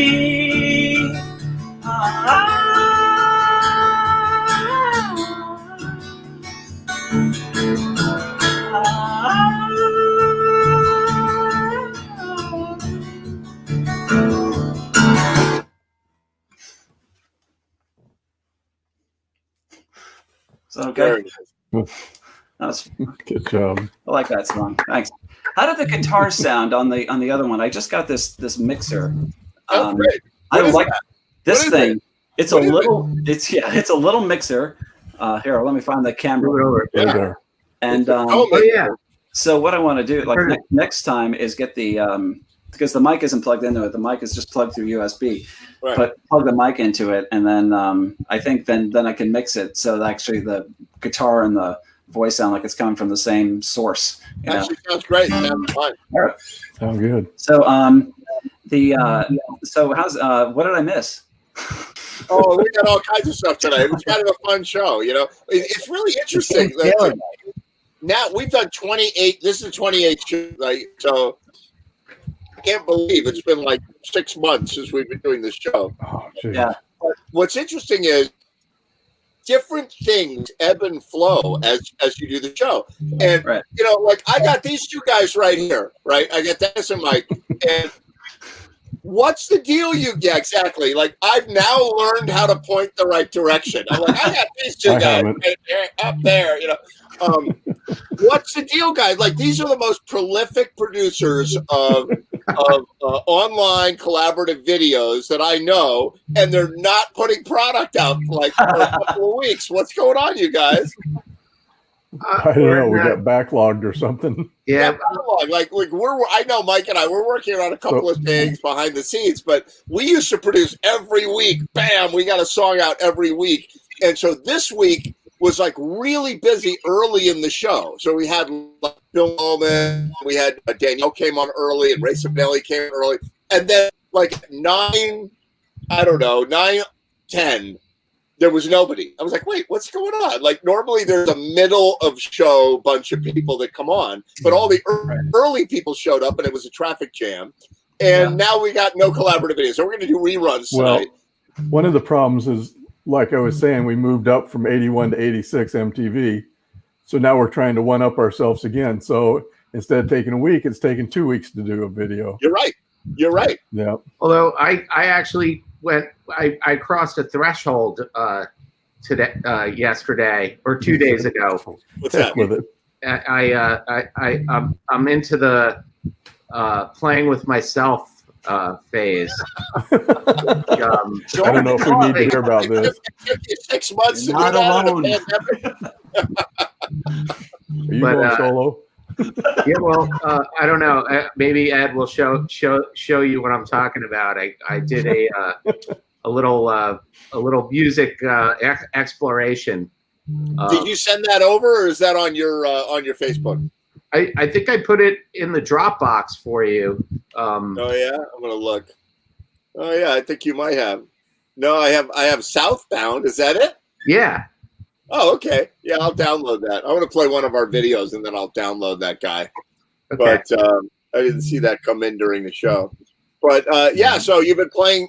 But you know what's interesting is I've been thinking about where I do all the parts in a collaborative video, where I play all the parts. You know, like trying to mix it up like that. Right. You know, and who did that? Oh, Charles from Bird. Bird Index. Not Bird Factory. Bird Index. Bird Index. There it is. Yeah. He did a video where he played all the parts except one and sang, and that's pretty cool. I've been thinking about doing some of that. But it's interesting. I wonder, and also the weather has something to do with it. If the weather's nice and it's, you know, I think people want to try to get outside a little bit more. Yeah. And this winter we'll be producing a lot of collaborative videos, I have a feeling. Yeah. We have to do a Christmas video. Yes. Yeah, I'm definitely doing a Christmas video. I'm famous for my Christmas project, so we need to redo Rapper's Delight, Mike. Yeah. Oh yeah. That'd be fun. Right. All right. It started with one elf having the pandemic, and then all hell broke loose. Well, today was the first day that my daughter actually went back, like in person, to school, and then she's 10 years old. She's just gone into 5th grade, and my younger daughter's tomorrow is her first day back. Did they really want to get back, or were they nervous, or really excited, or they're really excited? And nice. my older daughter, you know, this is like the big leap from elementary school into middle school, right? Yeah. And she, like, you know, was really excited, and she came back. She was really happy, and you know, they've been just like locked away for so long. It's March 8th. You know, so it's a big move. Today was a big milestone. Wow. Congrats. Thanks. They must be happy. Very cool. But I see pictures of you guys riding your bicycles around. Let me see your injuries. Yeah, what about you? You're all over the place. I mean, you know, amongst the wildlife. Yeah, absolutely. You're either cooking or segwaying. Well, the bear are coming out now. I got to watch it. Part of the network of webcams around my area. And so I'm getting alerts on my phone where the bear are, and I can recognize the houses. So, like, I've been thinking, I got to get on my Segway, and I got to go out and find the bear, you know? Yeah. Probably not good. Not a good idea. But they're not grizzlies. They're brown bear and black bear, right? They're not like grizzly. Yeah, they're bear. friendly, right? Hey, they're still faster. They're friendly. Than you think It's they are. Yogi and Boo Boo, you know? Yeah. Like a hungry bear has my undivided attention, you know? Yeah. Unless they're wearing the Yogi hat, don't touch them. I can just see the headline: "Local musician mauled by bear on Segway." You know, and then there's a video of the bear riding away with my Segway. You know, and then they interview your neighbors and they go, "Yeah, we thought that would happen." Yeah, exactly. Thank God it was him. You know, he said he was smarter than the average bear, and smarter than the average bear. Exactly. All right, I'm going to play one of my favorite last-minute production songs. And then I'm going to go get your solo video, Mike. Right? Here it is.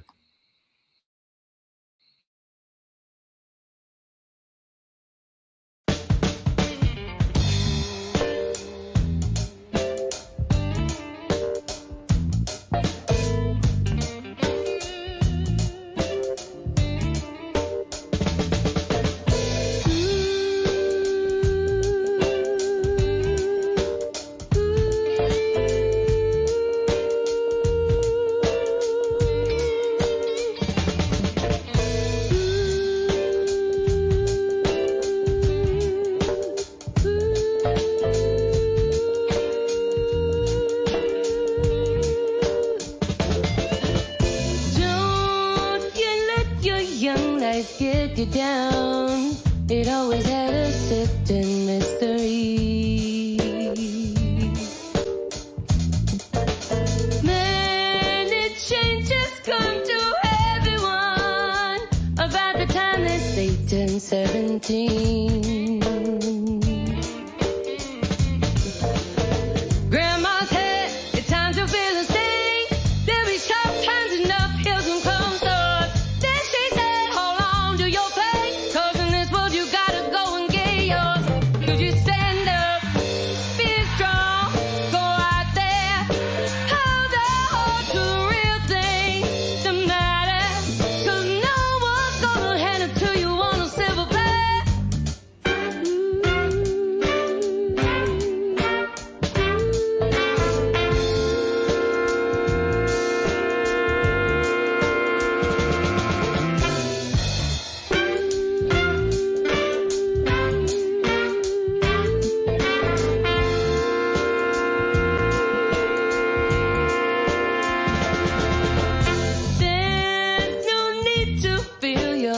on your own.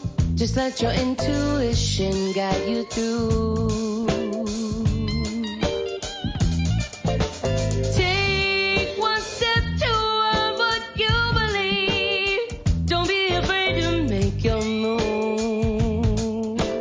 In my head, those words remind me of what Grandma said. It's time to feel a sting. There is sharp turns and up hills and closed doors. Then she said, hold on to your faith, 'cause in this world you gotta go and get yours. So you stand up, be strong, go out there, hold on to the real things that matter.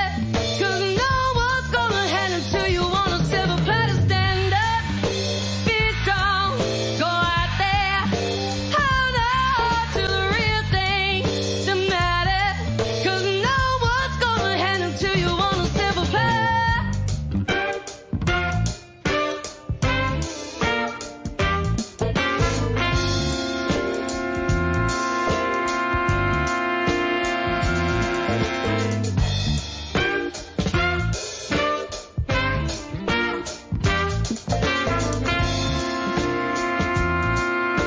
Don't be scared, go out there, stand up, my brother, sister, hold on to the real things that matter. 'Cause no one's gonna hand it to you on a silver platter. Stand up, my brother, my sister, and hold on to the real things that matter. 'Cause no one's gonna hand it to you on a silver platter. Stand up, my brother, my sister, and hold on to the real things that matter. 'Cause no one's gonna hand it to you on a silver platter. Stand up, my brother, my sister, and hold on to the real things that matter. 'Cause no one's gonna hand it to you on a silver platter. Yeah.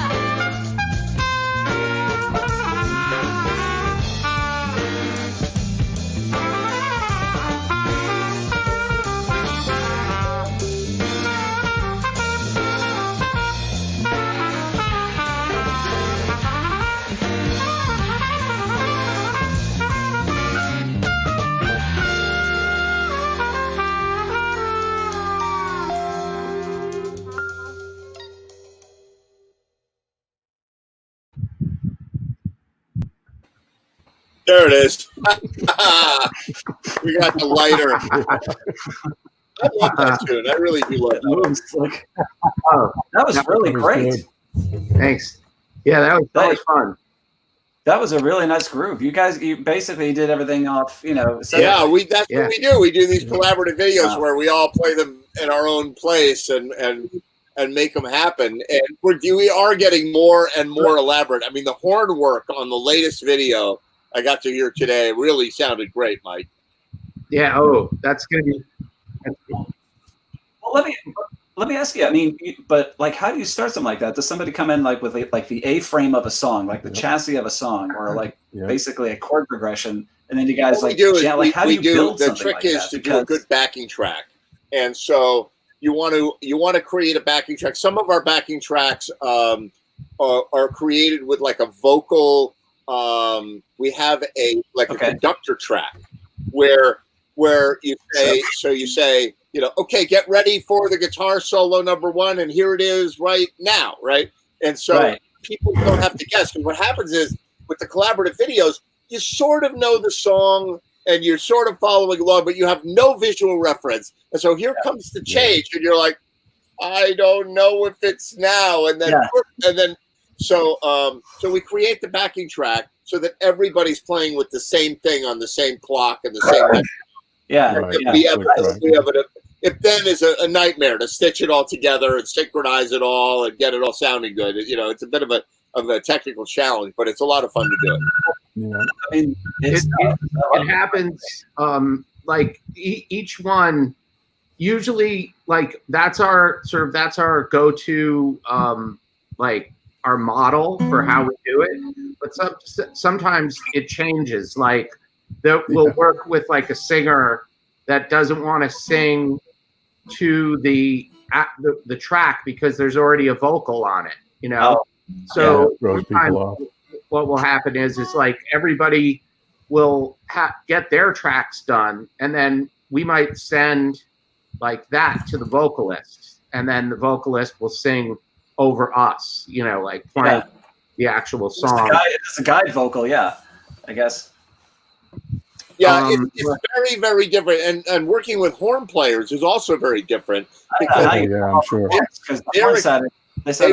They work with charts, and you know, so they know what notes they're going to play, but they don't have a visual reference. If you're in a horn section, you have your own magic that goes on between the horn players. About like you'll watch like a trumpet player will nod a little bit when a note's happening, and a sax player might look out and see that nod and know where it's going to be, and then when they hear that cut off, they cut off. But if you have none of that, it takes a little bit of work to get it all to match. Yeah, and as a bass player, when I watch the drummer go for his hi-hat or a cymbal or something like that, with you, boy, and now I'm just out there on my own going, I think it's now. I think it's now. And so it is very tricky to do it, but you know, somehow it seems like we're getting better and better at it. Like we're taking on more challenging projects and it's working. Yeah. I mean, this one here, I'm going to play you one now. This is one that Michael put together on his own without me, a reggae piece that I just love so much. So check this one out. Thank you. So much trouble in the world.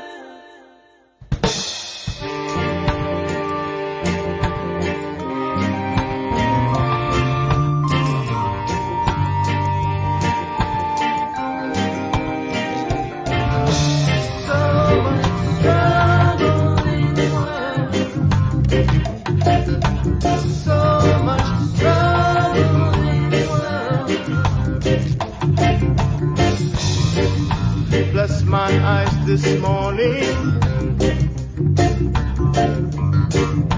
Just sun is on the rise once again. Way earthly things are going. Anything can happen. You see them sailing on their real trip.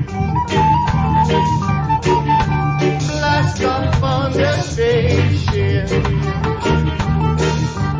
million miles from reality.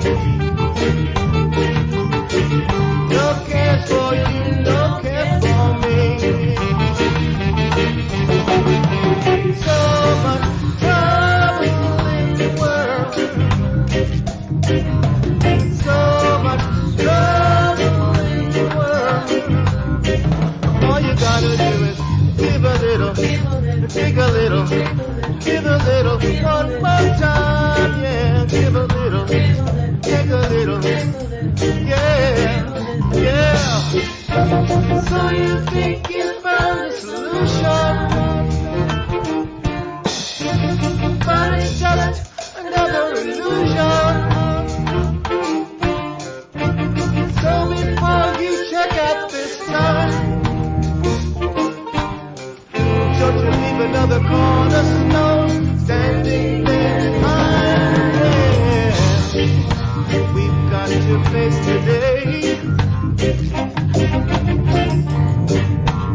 Oh, we come one day. We the street people talking. Yes, people are struggling.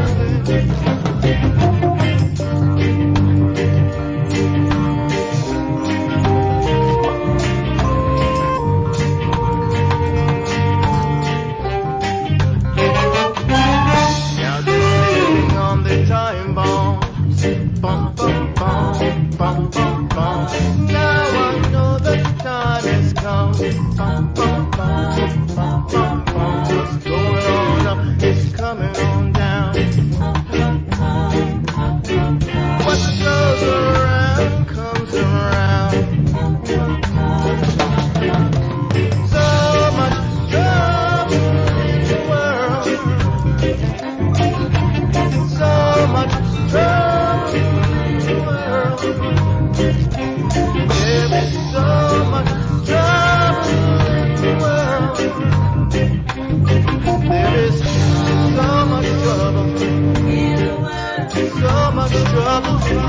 There is so much trouble. So much trouble. There is so much trouble in the world. There is so much trouble.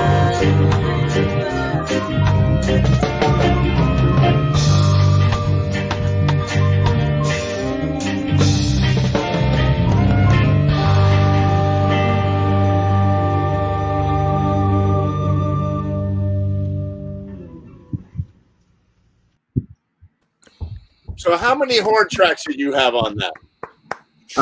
Boy, I think we had like 5 horn tracks and a flute too. And then there were 5 Karen Johnstones, 3 vocals.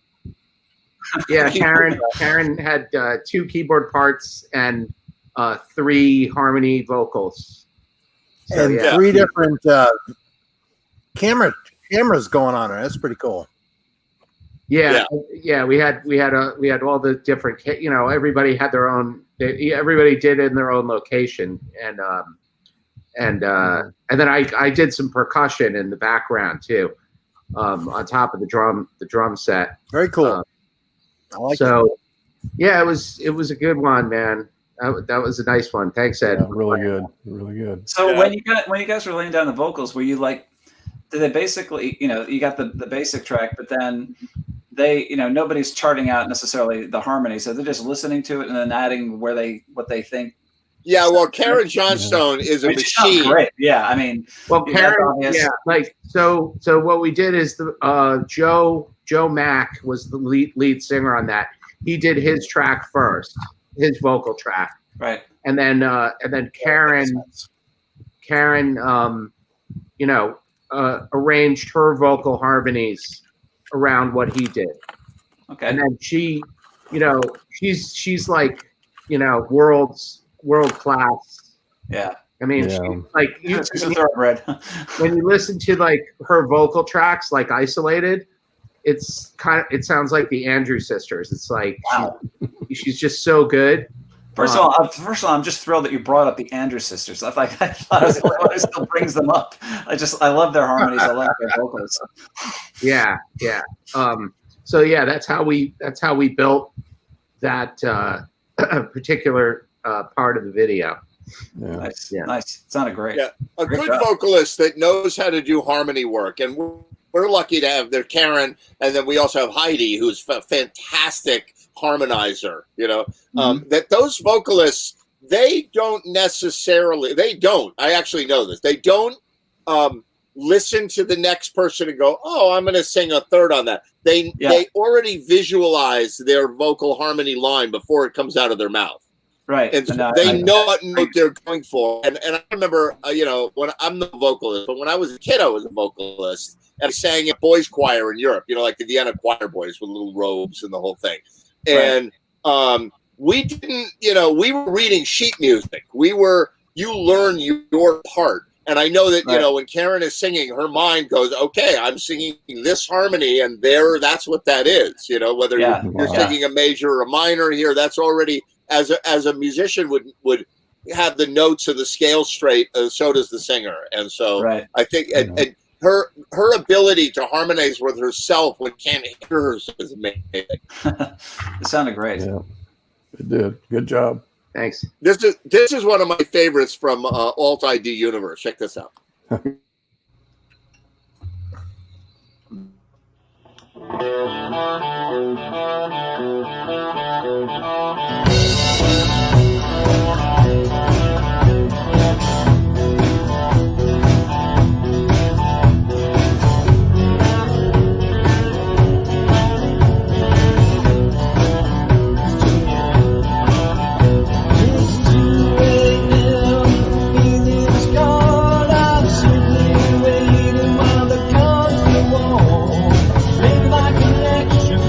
Tired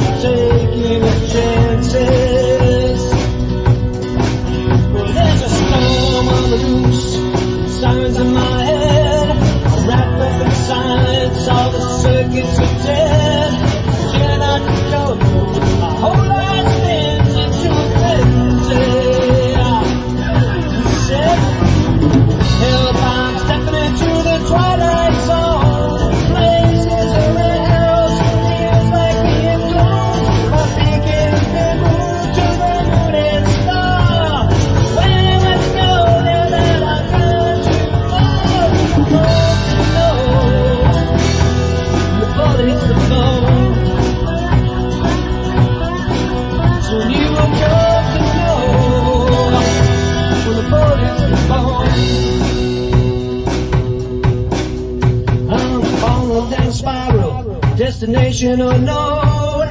Double cross messenger, all alone. Can't get no connection, can't get through. Where are you? Well, the night weighs heavy on his guilty mind. This far from the borderline. When the hitman comes, he knows damn well the end is cheated. Then I'm stepping into the twilight zone. Places of the house feels like being closed. My thinking's been moved to the moon and star. Where am I to go now that I got to? When the bullet hits the bone,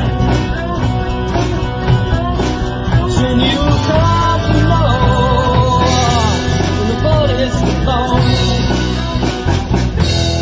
when the bullet hits the bone.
And I'm stepping into the twilight zone. Places in the house feels like it's closed. My thinking's been moved to the moon and star.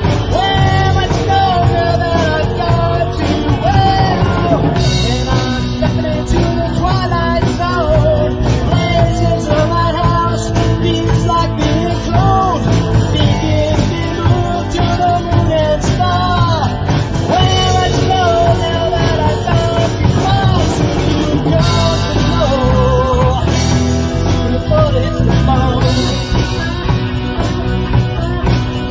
you got to know. When the bullet hits the bone, the bullet hits the bone. Whoa, the bullet hits the bone. When the bullet hits the bone.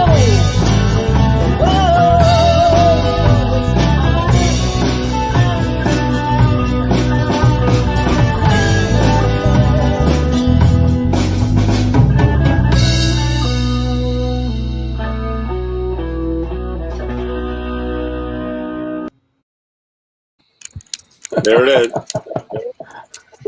Thanks. That was great. Yeah, that's kind of fun. I Hey, I like have a that. question, man. Yeah. How does the lead guy I like and your, the guy your and song, your song the choices. guitar? I was going to say, how does the Go lead ahead. singer and the guy on Think Rhythm guitar have the same tapestry in the background?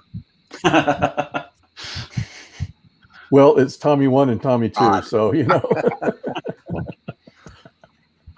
It's his evil brother. Not for nothing, but I like that chord at the end. Is it really the same guy? Yeah. That's funny. The same guy, yep. Same guy. That's great. You know, it's funny. My favorite's always our latest one. So that was the Teen Spirit one, but that was a good one. Ooh, but that's like 2-3 weeks ago now. Wait, what's your newest one? Smells like Teen Spirit. Nice. Nirvana. You know what? All of a sudden, I'm seeing these videos now. They're like mashups. Have you guys seen those? I've seen those. What? They're fun. So it's like mashups, like Metallica and what was the one I just saw? It was like Metallica and Tom Fogerty. Yeah, oh, right, something like that. the two Nice. songs together, like somehow, and maybe they changed like the pitch or something, or they made it, Right. and it sounds like they all belong together. Like Right. it's very weird. Yeah, Yeah, just it's go really to cool YouTube and how look they for do that. mashups. They're fun. I used to play in a band and we did a mashup on stage. We did Shake Your Booty, right? You know, I don't know, is that Bee Gees? Like shake, shake, shake, shake, shake, shake, shake your booty. That one. We mashed that up with Shakedown Street. So it was shake, shake, shake, shake, shake, shake, shake your dun dun dun da da da da da. Right? we would alternate verses. It was actually really kind of a fun, unlikely mashup. I always thought it'd be fun to take, a Beatles song and then like do a mashup with Ruddles. Like yes, with the Ruddles.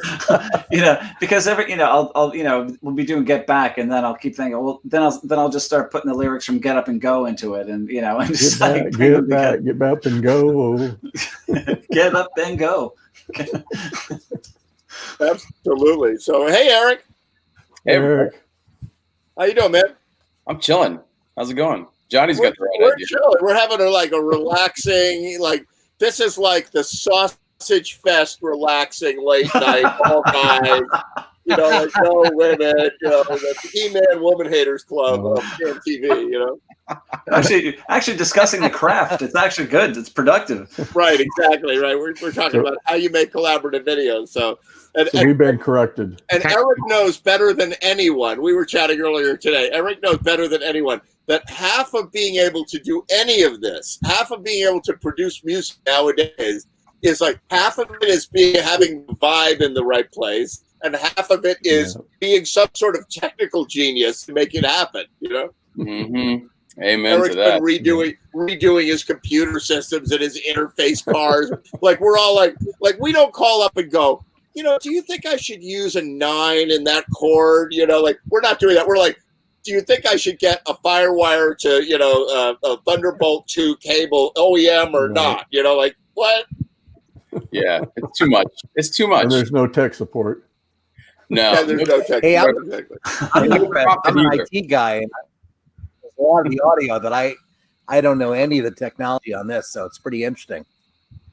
That's good for you. Believe me, don't start going up down that road. You'll turn into a crazy one like us. You don't want to go there. I'm telling Go you. down that black hole. I'm like Take the blue pill. I'm like a purist. Right. I think that you get the best sound by taking the microphone and plugging it in, and then it's just one line. You know what I mean? It's like, don't go through all these different things. Says the guy who has microphone. I gotta buy some hardware. Digital sub mixer going on to SD card going into it. They resynchronize. Oh my god! I mean, I wish I could. I haven't gone to that level yet where I'm going directly from the microphones through the mixer directly into Ableton. But I'm pretty close right now. Yeah, right. I'm getting there. So I open Ableton, and then I close it and go, forget that. Yeah, right. I remember when I first got Ableton Live, and I was all excited because I read a review of it, and it was like these geeky awesome. Germans, and I was like, oh, I gotta get this geeky German thing, right? And I got it, and I opened it up, and I'm like, what? I don't even know what this is. This is the stupidest thing I've seen in my life, right? 4 months later, I was like, I get it now. It's like Buddhism, you got to do it for a while until you understand it. Got to have time to mess with it, though. Right. I was lucky to have somebody teach me who actually ended up writing, I think version. So I got on version 1.0. Right. And by version 4.0, he had written a how-to book. So I always had a guru to teach me the way. Oh, sweet. That's the way. I got Ed and Eric have been my gurus when it comes to Ableton. So thank you guys. Yeah, but you know what? Here's how I feel about helping you with Ableton. I feel like we got you to join our cult a little bit. Because I have a lot of people that I'm like, oh, I use Ableton Live, and they're like Dennis. They're like Dennis. They're like, oh hell, I'm not joining your cult. No, I'm not getting it. No. I'm like, no, it's free. You can get Ableton Light. Dennis is like, no, I'm not joining your cult. I belong to that cult over there. I'm a believer now, man. I'll tell you, because I came from Audacity, you know, and that's not even a thing. That was a thing in like 1971. That's not even a thing. I mean, like that Bob Marley video. I did all of the audio in Audacity. And then it was crazy. And when I now like using Ableton, I'm like, I could never go back to Audacity now. No, right tool for the Ableton, job, that's right? what you were telling me I should get, Ed, right? What's that, Johnny? You were saying I should get the Ableton device, the software? Drink the Kool-Aid. Just have a little sip. Join us. Well, let me ask you something. Go far deep into that.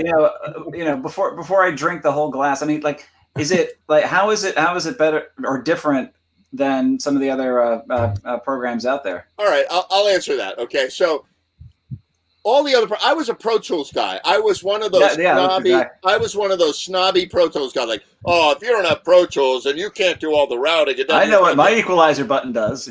Right, and so I got Ableton because there was this group, and you should all check it out. Everybody on this screen, if you don't know it, Eric, you must know it. It's called Global Drum Project. Have you ever heard of them? I haven't. No. I envy you that you will now be able to go and see Global Drum Project for the first time. Typing right? it right now. It's really cool. So what they did was they did this 10 years ago, at least 10 years ago. Okay. Yeah.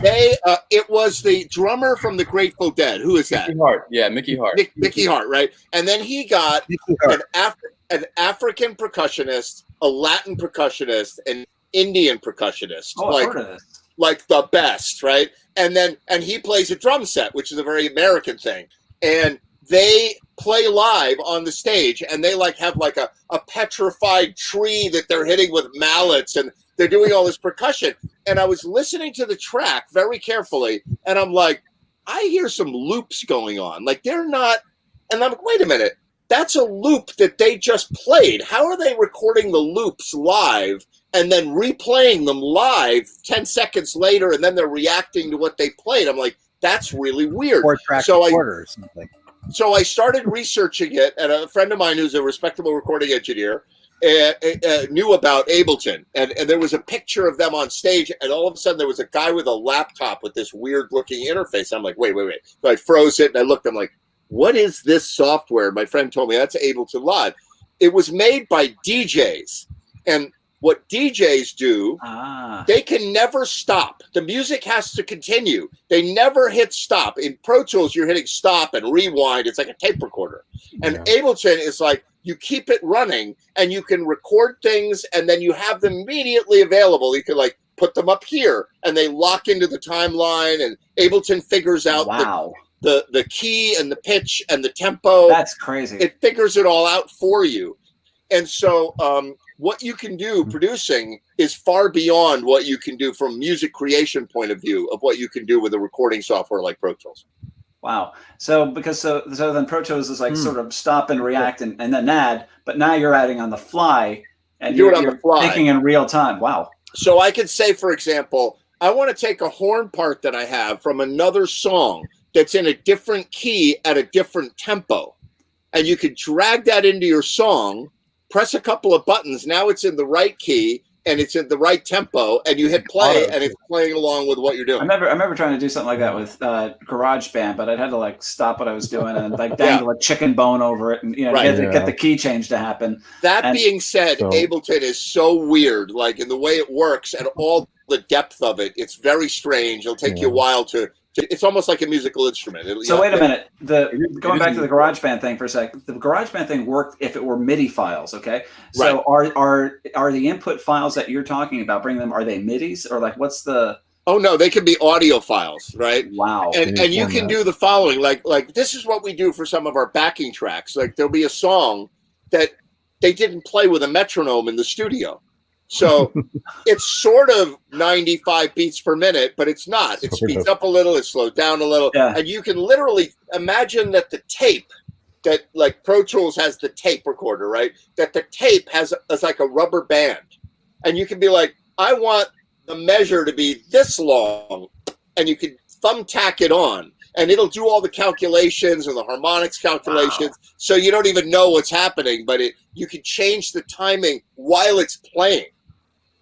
Wow. That's pretty So good. one thing I would have to say, whether it's Ableton or any of the others, moving up from Audacity or iMovie or any of those is well worth it, just in the amount of time that you will save.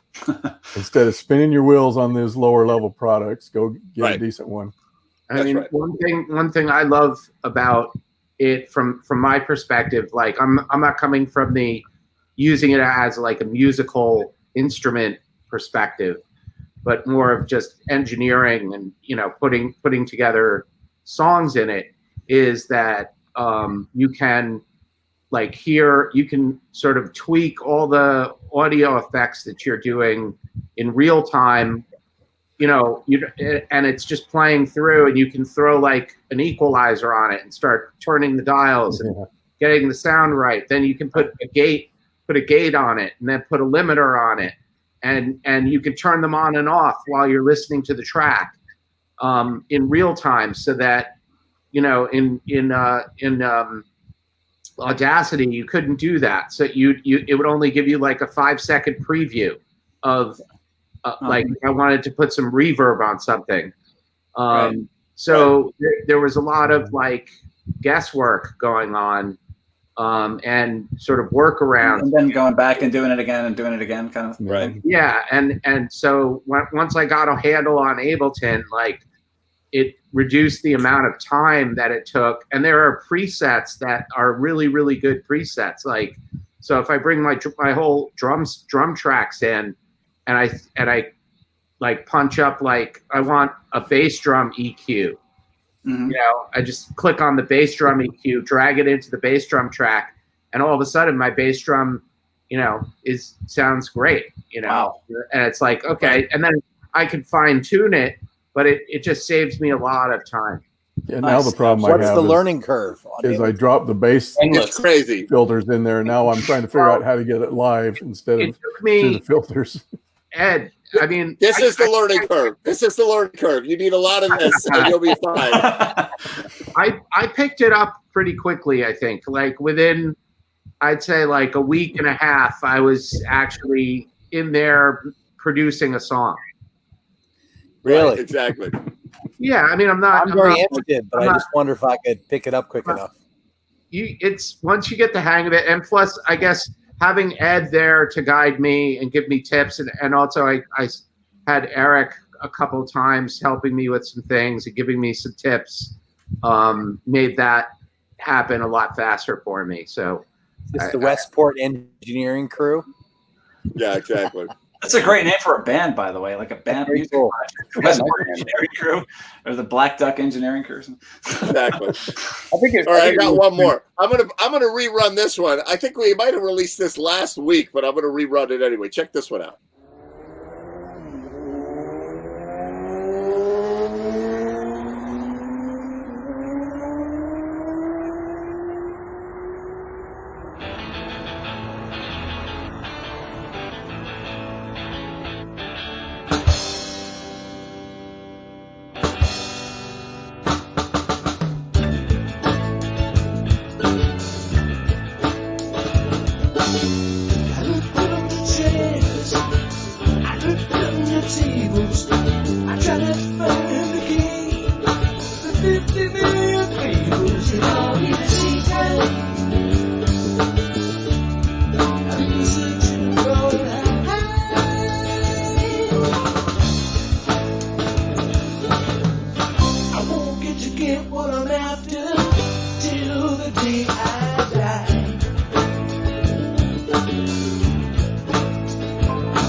I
after till the day I die.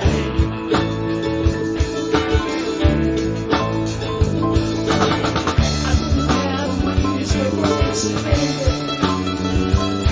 You got my face, making us smile.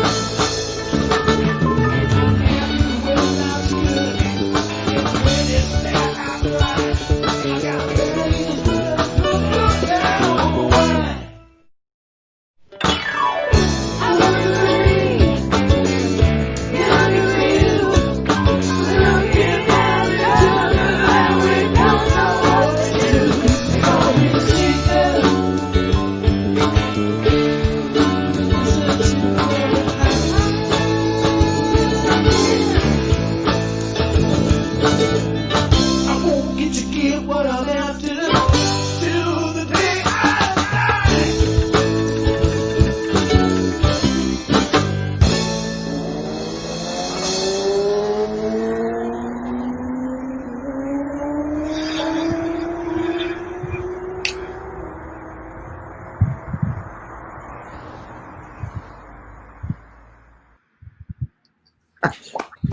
There it is. Good job. Yeah, so that was the one that Michael, like, so I've been in a funk because my cat died, you know, so I've been like, oh, right. And so Michael took over the audio and the video production. He did the whole friggin' thing. And, you know, like his Ableton skills went from here to like Zoom. He finally did that, you know. So we got to hear Heidi. Yeah. Yeah, that's Heidi. Yeah. Nice. Yeah, that was a good one. So Michael, what are you using for video editing then? Camtasia. Camtasia. Yeah. I'm using Final Cut Pro. Yeah, I haven't made that leap yet. I was trying to decide, like, do I want Final Cut or do I want Adobe Premiere? Yeah, that's a tough one. They're both good. Adobe Premiere is like way too complicated for me. It's like I don't even know what the hell. I know. I'm a simple man. I need simple solutions. Yeah. Amen. You know, but Eric, you got one voice and one guitar. What's going on? Let's see. Yeah, exactly. That's I was going to say. Sorry, Eric. I'm just hanging out. I mean, I could talk shop all night. I mean, we barely scratched the surface on Ableton. So. Oh yeah. Right. Do a couple of songs. Play us a couple songs. No more division.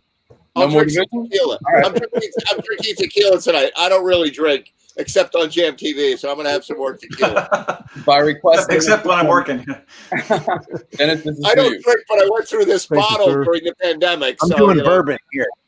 There you go. I don't drink, but when I do, I drink hard liquor. Exactly. You guys, man. I can't drink a little anymore. larceny. Drinking, like, you know, I'll suffer for like the next 2 or 3 days if I drink. I don't know how you do it. I guess you keep doing it, right? Yeah. Exactly. If you're going to drink all day, you got to start damn early in the morning. Thank God. Hey, all right. Okay, by Exactly. request. This one's for you, Dennis. This is No More Division. Yolo, yolo. Thank you, sir.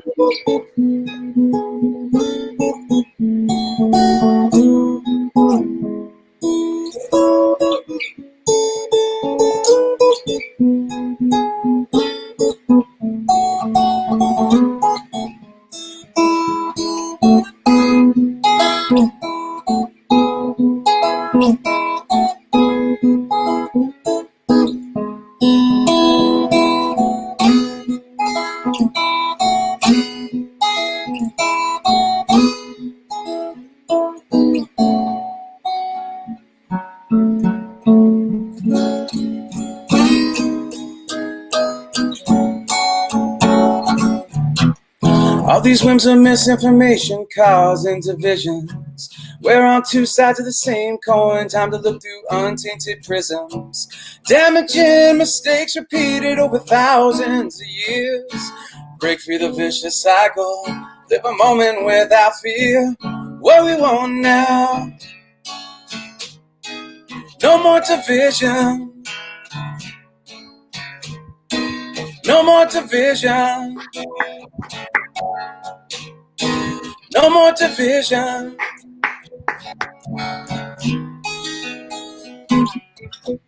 You got the strength to speak your piece and deal with consequences. When we beat our fists against the wall, Are we beating down heavy resistance? Consciousness can't stand tall than these mountains of convention. And we can stop the misery, move forward, take some action. Where we want now. No more division.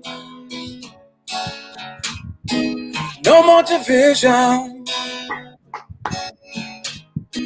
No more division. We got these highest levels of creation conceived in daily communal existence, pushing higher than revolution with understanding and firm insistence of these simple philosophies, planting many seeds in our resistance. For the love of all gods is a quiet moment, not filled with endless brilliance. What we want now. No more division. No more division. No more division.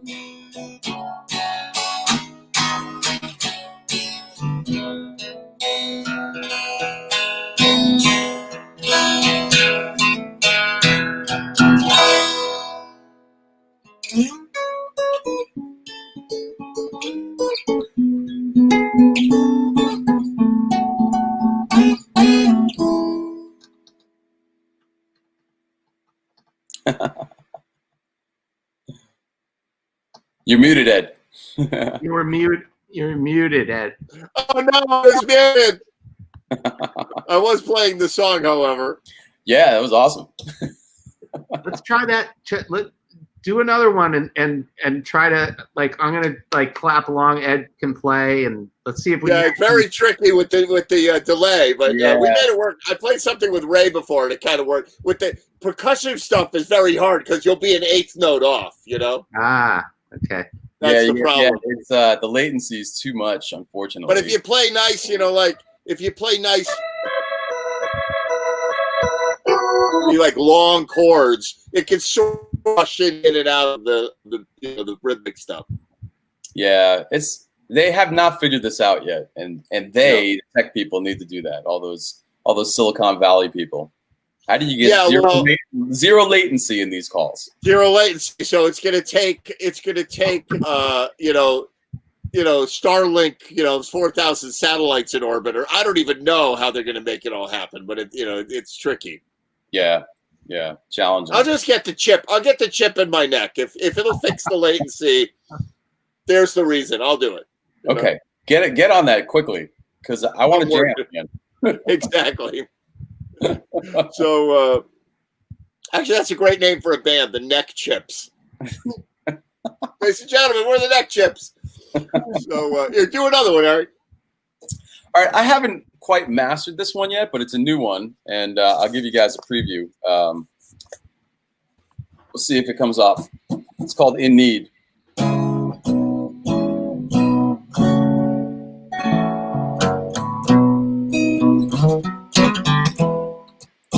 Everyone's in need of some loving and some hugging. Maybe someday we'll be free of bad judgment and from stumbling. So why is there so much pain and struggle? No one wanna cry. It's time to cry.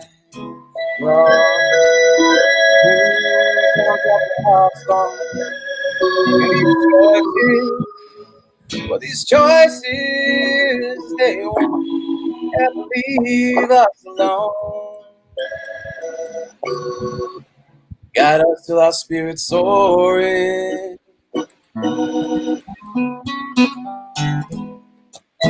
Everyone of forgiveness and witness,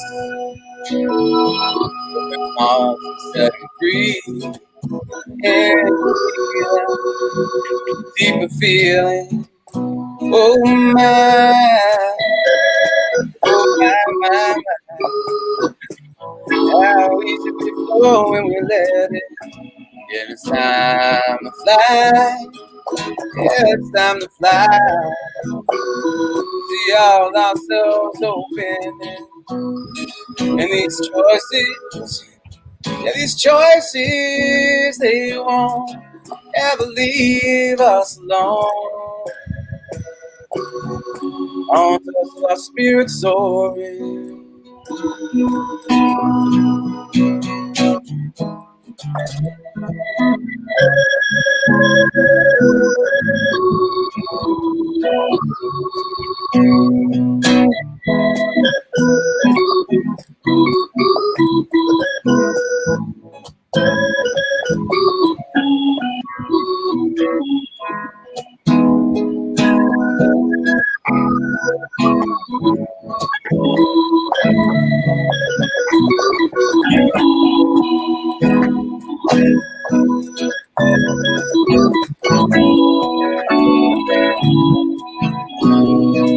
These voices and these choices, they won't ever leave us alone.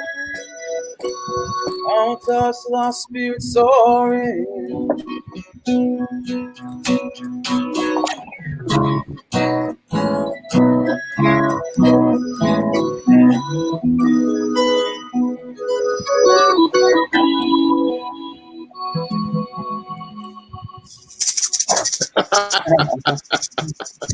Yeah, all right. So yeah, we're working on that. Awesome, That's man. That's a really pretty song. That's really, really cool. It is. That's really nice. Yeah. Yeah, a little triangle action. A little triangle. Ladies and gentlemen, the neck chip. I'd like really to see nice. the latency. So, you know, Well. speaking of latency, listen to I don't know if I ever told you this story, Eric, but do you know Fred Clark? He's a guitar player, friend of mine. I don't know him, no. No, so Fred Clark used to come to the jam sort of before your time coming to the jam, and very, virtuoso guitar player, really, really tasty guitar player. And he got sick and he was in the hospital. He had cancer, leukemia, and he recovered. He was, like they gave him a bone marrow transplant and fixed him. Like they should not have fixed him, but they fixed him, right? And so he's at Danbury Hospital, like 24/7 chemo for like 3 months. Right, over 3 times over the course of a year for 3. It was like he was in the hospital the entire time, and they gave him a beautiful corner room with a view. And we built a recording studio in his room, and all the nurses and doctors would come, and we would play music in the room. Like it was the only way he could like stay sane in the hospital. Yeah. And so we came up with this idea to be able to have him beam into the jam and play live at the jam over a regular internet connection. From the hospital. From the hospital, okay? And so the way we did it was, and he's an IT guy with a lot of computer chops, and I'm, kind of a music weirdo. And so what we did Didn't know that about you. Yeah, absolutely. So what we did was we said, you know what? If there's latency, right? If you're trying to get the latency to 0, you'll always be unhappy because you'll never get it to 0. Yeah. So we said, what if the latency was 16 bars? What if the software was aware of the time, the metronome that we were doing? And so I would say to Fred at the jam, I would say, and he's on the video screen, and I would say, hey, Fred, play a solo. And then he would hear the solo, and I would then play a 16-bar solo after I told him to. So he's playing the solo in the hospital, but we're seeing him, 30 seconds late. Yeah. And then when I finished my solo, his solo would start, and we would see him playing on the monitor. Wicked. Wow, that's great. And it worked really well. We took it to a bunch of jams. Like I would show up at the jam with a laptop and a lot of equipment, and we would we plug all this to an interface, and we plug it all in, and there would be Fred. They'd be like, "Oh my God, it's Fred in the hospital!" That we would play live, and it was really an amazing thing. That's So incredible. what would you call the band, like the Chemo Collective, or what? Exactly. And Fred really did an amazing job. So the other thing, I brought up Fred. It had nothing to do with music, but Fred's in the hospital, right? And there's, you know, when you're in the hospital and something goes wrong, like your IV falls out or gets pinched or whatever, it makes an alarm sounds, right? And so, except he wasn't in ICU, he was in a regular hospital room. And so they said, oh yeah, if the alarm sounds, pick up the phone and call us and tell us we'll come in and fix it. He's like, what do you mean pick up the phone? Doesn't it connect to the nurse's station? Right? They're like, no, that's the ICU does that. We don't have that. We don't have that technology here. So he looks on the back of the IV machine, and he goes, and there's a company name, and he calls the company. He says, hi, this is Fred Clark with Danbury Hospital, with the IT unit, and we need to interface our nurses station with your software. And I've got some innovative solutions. I wrote some code for that. And they're like, sounds great. So the company works with what they think is Danbury Hospital's IT department, right? And they get to the end of the whole process. They get this thing implemented, right? Wow. And then they go, so what's your position? And he goes, oh, I'm just a patient. I'm just a patient. I'm a cancer patient. Like, wow. Typical Fred Clark solves the hospital's IT problems while he's in chemo, you know? Wow. So code and music saved his life, huh? That's amazing. Yeah. Exactly, yeah. And all the nurses would come in and the doctors would come in on their breaks. And Fred would rock out and play music with Ableton and whatever. We had a lot of fun, you know? It's great. Ableton again. There it is again. Yeah, yeah, Dropping absolutely. that word in there. Absolutely. Ableton, my God, you know, if any of you guys listen to dub reggae, which is like really what the beginning of what a remix is today, right? Back in the 70s, Mike, I know you know this, but Ableton is great for dub. Yeah, and I did an album that I put out at the end of May called Human Tribes Collective, which takes advantage of both the live that we were talking about earlier, the live clipping and the live editing and the live playing of the actual software, and you know, mixed it with traditional recording that Mikey was talking about. You know, it's a nice blend of production styles. But yeah, it's amazing. That software. Come to the dark side. You know, when you really tap into how deep it goes, like the creativity comes out of you in really interesting ways.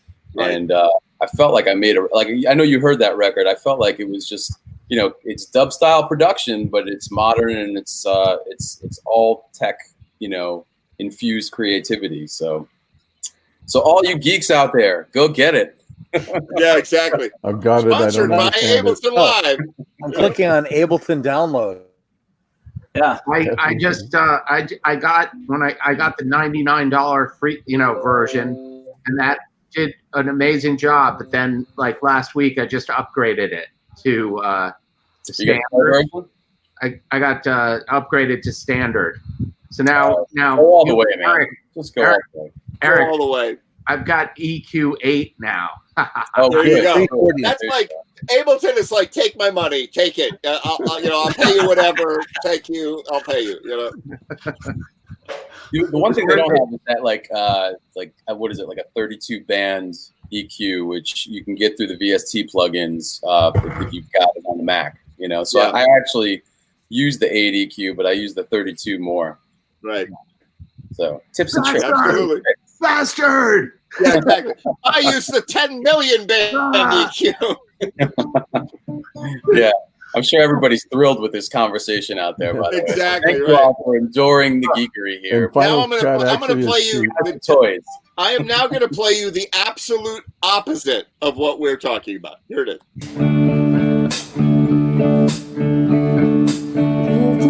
Job in the city, working for the man every night and day, but I never lost 1 minute of sleep, worrying about the way things might have been.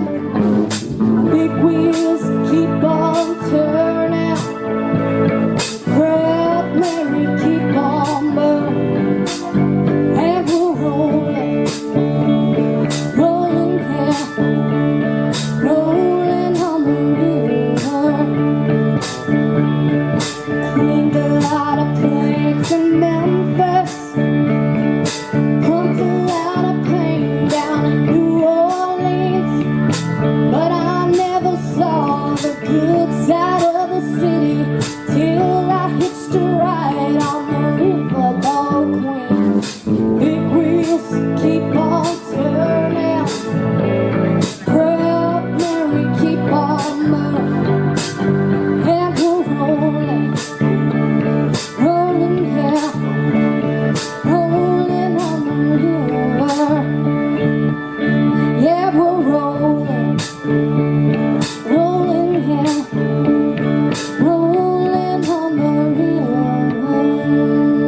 Yeah. Wow. That was great. Yeah, that was Ava. She roll. came on the show. Really phenomenal, right?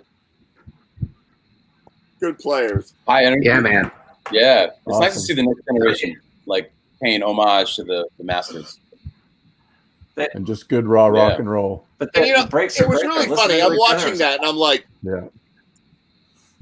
I'm watching that, and I'm going, oh my God, those kids are so talented. But and you know what? When I was 19 in college, I was playing in a rock band that was like rocking it every night in Boulder, Colorado. And we were all like 19 and 20 years old, you know, or 18, 19, 20.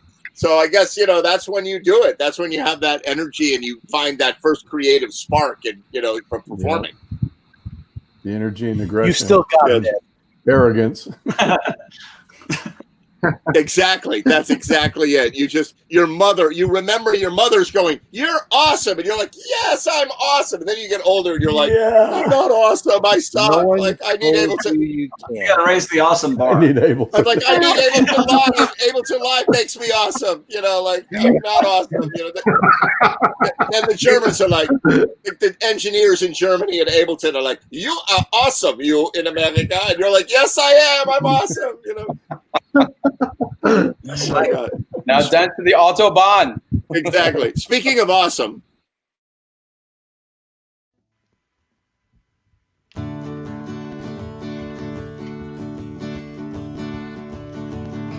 This thing I call love, I just can't handle everything. I call love, must get around to it. I ain't ready. Pretty little thing called love. This thing I call love, it cries like a baby in a cradle. It sings, it jives. I move her all around like a jellyfish, kind of like it. Pretty little thing called love. And there goes my baby. She knows how to rock and roll. She drives me crazy. She's got a hot cold fever in the cocoa sweat.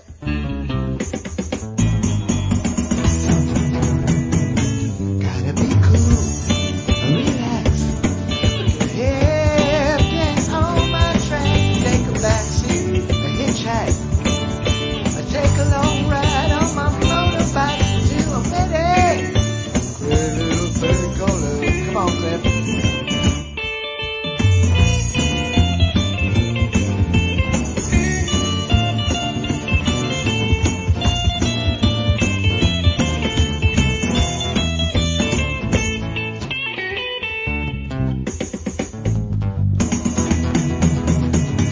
I gotta be cool, relax. Get on my track, take a backseat, a hitchhike. Take a long ride on my motorbike until I'm ready. Pretty little thing called this thing I call love. Just can't handle the thing I call love.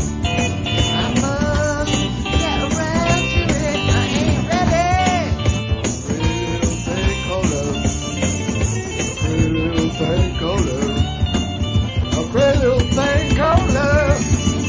A pretty little thing called love. A pretty little thing called love. A pretty little thing called love. A pretty little thing called love. A pretty little thing called love.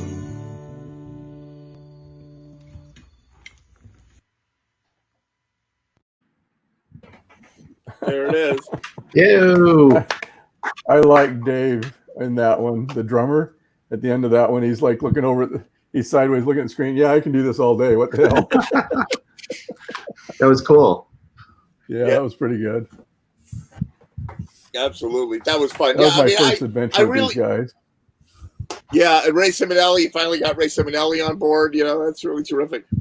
Yeah. So I'm going to make an announcement, right? So hold on. I better save this. I don't have a way of, believe it or not, on JMTV, I don't have a way of showing a photograph. Like, I could show like videos, but I don't know a way to show a photograph.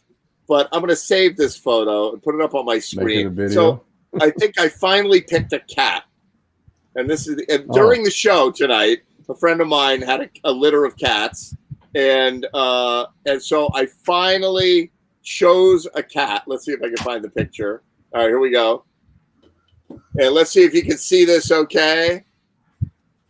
Oh, it doesn't go. Oh, right there.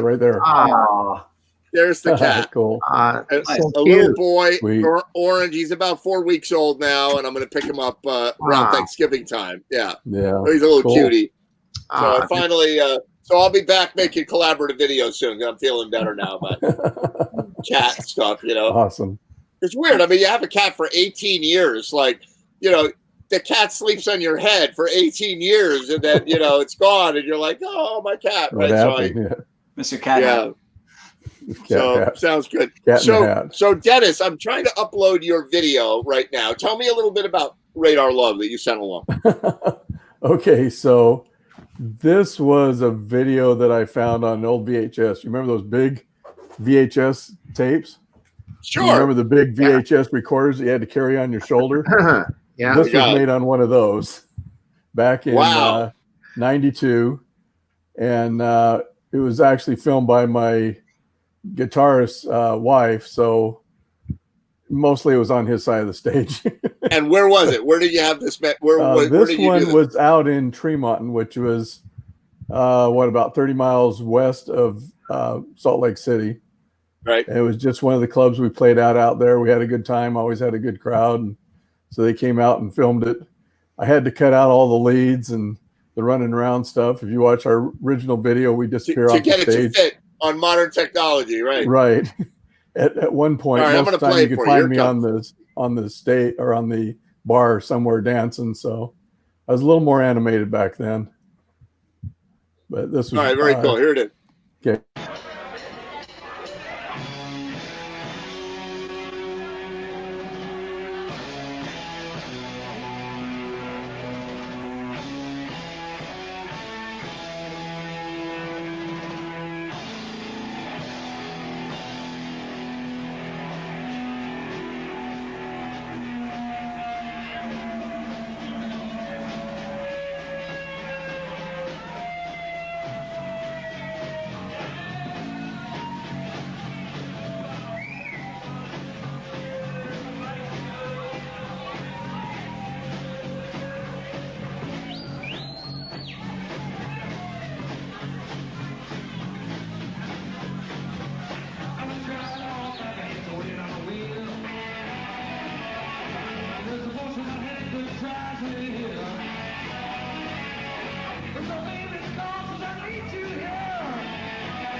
Dennis. Thank you. That was fun. I'm here too. Wow. That was a fun one. Yeah, that was a fun That one. was awesome. So that was you, huh? Yeah. Yeah, believe it or not, this old guy was young at one point. Young and aggressive and energetic and arrogant and all that. You were stuff. rocking it out, man. So check it out. I So check was. it That out. was- The that was Sausage great. Fest is over. Finally, a woman shows up on Jam I TV know. tonight. Hey, Alicia. Ah, Hey, Alicia. cheers. Hello. Cheers. How are you doing? Yeah. We're good. I've been going since 5:30 this morning, so I'm starting Oh, to fade. Oh my God! You're out in. Where are you? You're in Iowa. I'm in Iowa. Oh, cool. What are you doing out there? I'm helping out my elderly parents and hanging out with some family. And next week I'm gonna bike across Missouri. So Wow! Wait! What's that? You say that like in passing. You're gonna bike across Missouri. What is that about? it just got added, so I've just decided to. Like That's really bicycle cool. or motorcycle? Bicycle. Bicycle. Ah. I'm the motorcycle guy. She actually has to work for it. You know. Gotta earn my supper. Wow. That's really good. How many miles is that trip? This one's shorter. It's maybe 350 or something like that. So it's not 350 feet or miles? Miles. I wouldn't want to do that in my car. Oh my God. How many days? How many days is that going to be? 5 days. 5-day trip. How many people are going? They're limiting it to 100. So I'm playing 100 trumpet at people. camp. Playing trumpet in camp every night and morning. Wow. Are you going to be broadcasting? Yeah, live So I cast it. might have to. I haven't been. I might have to live stream it or something. There you go. I watch your That's stuff. I like the happy clappy, Coffee hour. clappy thing. Yeah. I like the puppet show thing. The puppet thing is the best for me. Thank you. Yeah. I like that one too. What's your puppet's name again? Squeaky T. His name is Travis. Travis. There you go. Oh, wait, Phenomenal. I have to show you since you're here. I have to show you what I just got. My mother got me a little gift, and I was cleaning out a room of the house, and I found a little shirt, and I put it on the monkey. Oh, phenomenal. Oh, wow. Where did you get that? I found it in the junk room. I don't know. That's So really this funny. Might be this might have to be Little T. I don't know. We'll see. That's really cool. That's really cool. So today, actually, Alicia, I had a new student today. There you go. I had a new student today, and she's a freshman, right? And she plays a little bit of guitar, like a little bit. And I'm not I teach electronic music online, so I teach production and videos and collaborative videos. So I was showing her examples of all the different things that I do, and I decided to show her. How do you keep a good man down? The song that you play trumpet on, right? So I showed her a whole bunch of other things first, right? And she was kind of like this, like a little bit shy, a little bit nervous. She's 14, she was like, that's nice, and whatever. And I showed her the video, and she I watched her on the Zoom call. She was losing her mind. She totally loved it. It was like, oh, she's laughing. She's like a giggler, right? She was giggling and laughing and having the greatest time watching this video. So I told her about all the people in the band, and so you were mentioned prominently in that. So were you, Michael. So I'm going to play that one right now for everybody. Here we go. Cool. Check this out.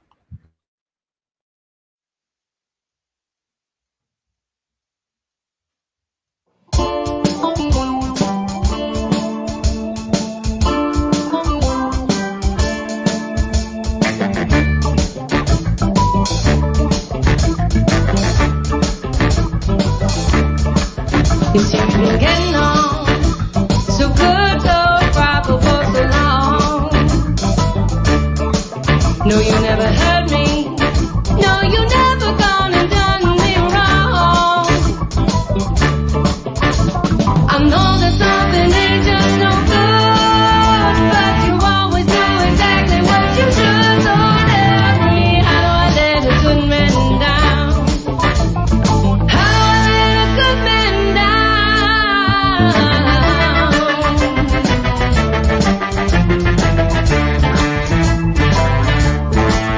You gotta believe me, I didn't mean to find nobody else. I don't wanna hurt you, but I got to do right by myself.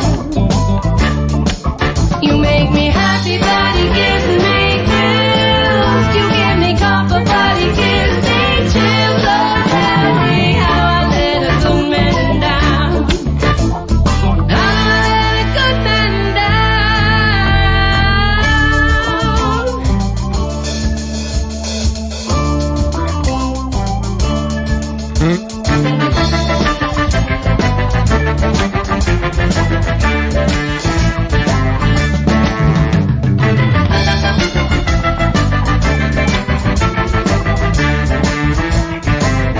I know that it's crazy to walk away from such a good thing, but I'm on a gamble, and I bet that this ain't just no thing. I can't have my cake and eat it too, so I gotta get up and walk out on you. Oh, tell me, how do I let a good man down? How do I let a good man down? Oh, how do I let him down? Tell me how. Tell me how. How do I let him down? Oh, how do I let him down? Tell me how. How do I let him down? Oh, how do I let him down? Tell me how. How do I let him down? Tell me how. How do I let him down? Tell me how. How do I let him down? Tell me how. How do I let him down? Tell me how. How do I let him down? Tell me how. How do I let him down? There it is. That was cool, man. We lost Alicia. Her farm internet connection went down, so we lost her. Oh man! But my student was. I showed her a bunch of our videos, Michael, and she was totally into them. Oh wow! Like energized. And so we're going to be working on some music and maybe a collaborative video. Nice. What does she play? Well, she plays a little guitar. They're freshmen and they don't play much. I actually have a girl who plays the flute, and she's like, I showed her all the different things, studio, because I teach mostly electronic music and studio production. And, I got all my students making things on Ableton and whatever. And she said, I kind of want to do something with the flute. And I said, well, I have a flute here, but I don't know how to play it. So I said, here's what we're going to do. You're going to teach me to play the flute. She's like, what do you mean? I said, well, you played the flute for a few years. You played it big. Obviously, you know how to play the flute. She goes, a little bit. I said, okay, you're going to teach me how to play the flute. That's what we're going to work on. She's like, okay. And then we're going to eventually work our way up to doing some collaborative video with the flute, That's cool. Yeah. Maybe we'll do like Jethro Tull or something. Yeah, right, exactly. Yeah. You know, like I can teach her to use the flute to be expressive and solo, which is probably not something she learned in like grammar school band. Right. They learn And like orchestra. play. That's what they learn how to do, and I can teach them how to go. Like whatever. With Ableton effects and echoes and reverb and all that stuff. Make a joyful noise and put it through Ableton. It's like, what the hell, So that's going to be kind of fun. So, Michael, I tried to get your video going, the one you sent me, and it is over 5 minutes. It tells me. That's what I Michael. thought. Alicia's trying to get back in. There she is. There she is. We were talking about you. Oh no.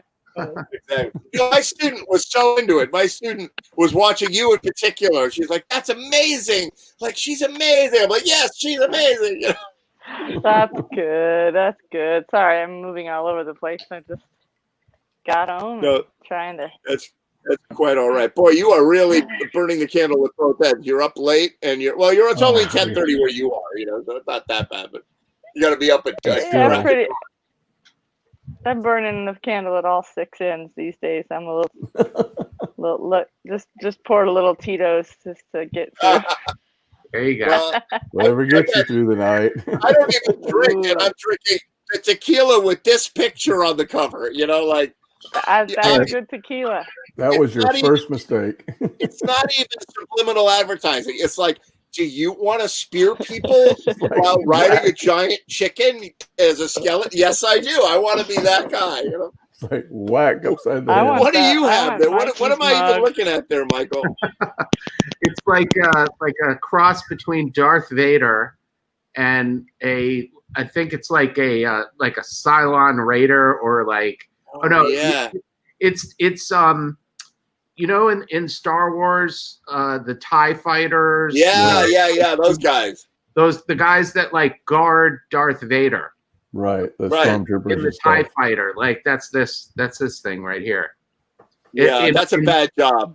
In mug form.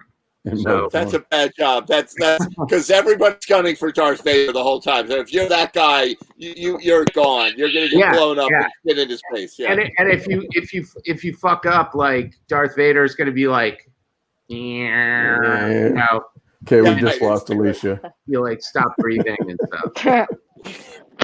What? Yeah, we just lost Alicia. That's all right. I was already fading. Yeah, exactly. No, I think I will. I might have to go. I actually have to go change my flight because I was supposed to fly home on Tuesday. I changed it to stay till tomorrow, and now I'm gonna go stay another week. Oh, it's become show and tell. Oh, you're gonna stay even longer. Let me top that. I can top that. I can top that. Ready? Okay. Corn. Whoa, that's amazing. I'm Go in along Iowa. with corn. Whoa, wait, what is that? I've never heard of such a thing. Did somebody have to make that? Like put those things on there? It's toilet paper. That's fantastic.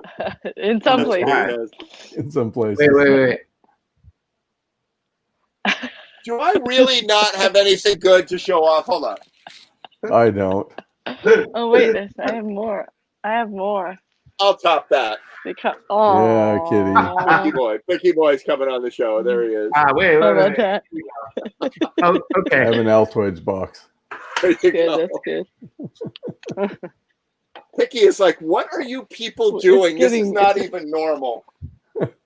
He's like, I'm not listening to this. Yeah, it's getting weird. Oh my God. Well, we have come to the end of our broadcast day on JMTV. It's super good to see you guys. You too. Good to see you. you. I'm glad you could join in. I'll see you all very soon. And Alicia, have a good trip back. Be safe, Michael. I'll see you in production world. Nice And to see I you. expect Glad I could stop a by. video from you next week, Dennis, Next and you, week. Mike. Yep. Yeah, we're working on it. See you later, Dennis. Good to see you. Good to see later, you. Alicia. Yalla YOLO. Thanks, Ed. Bye. Good to see Nice you guys. to see you all. Bye.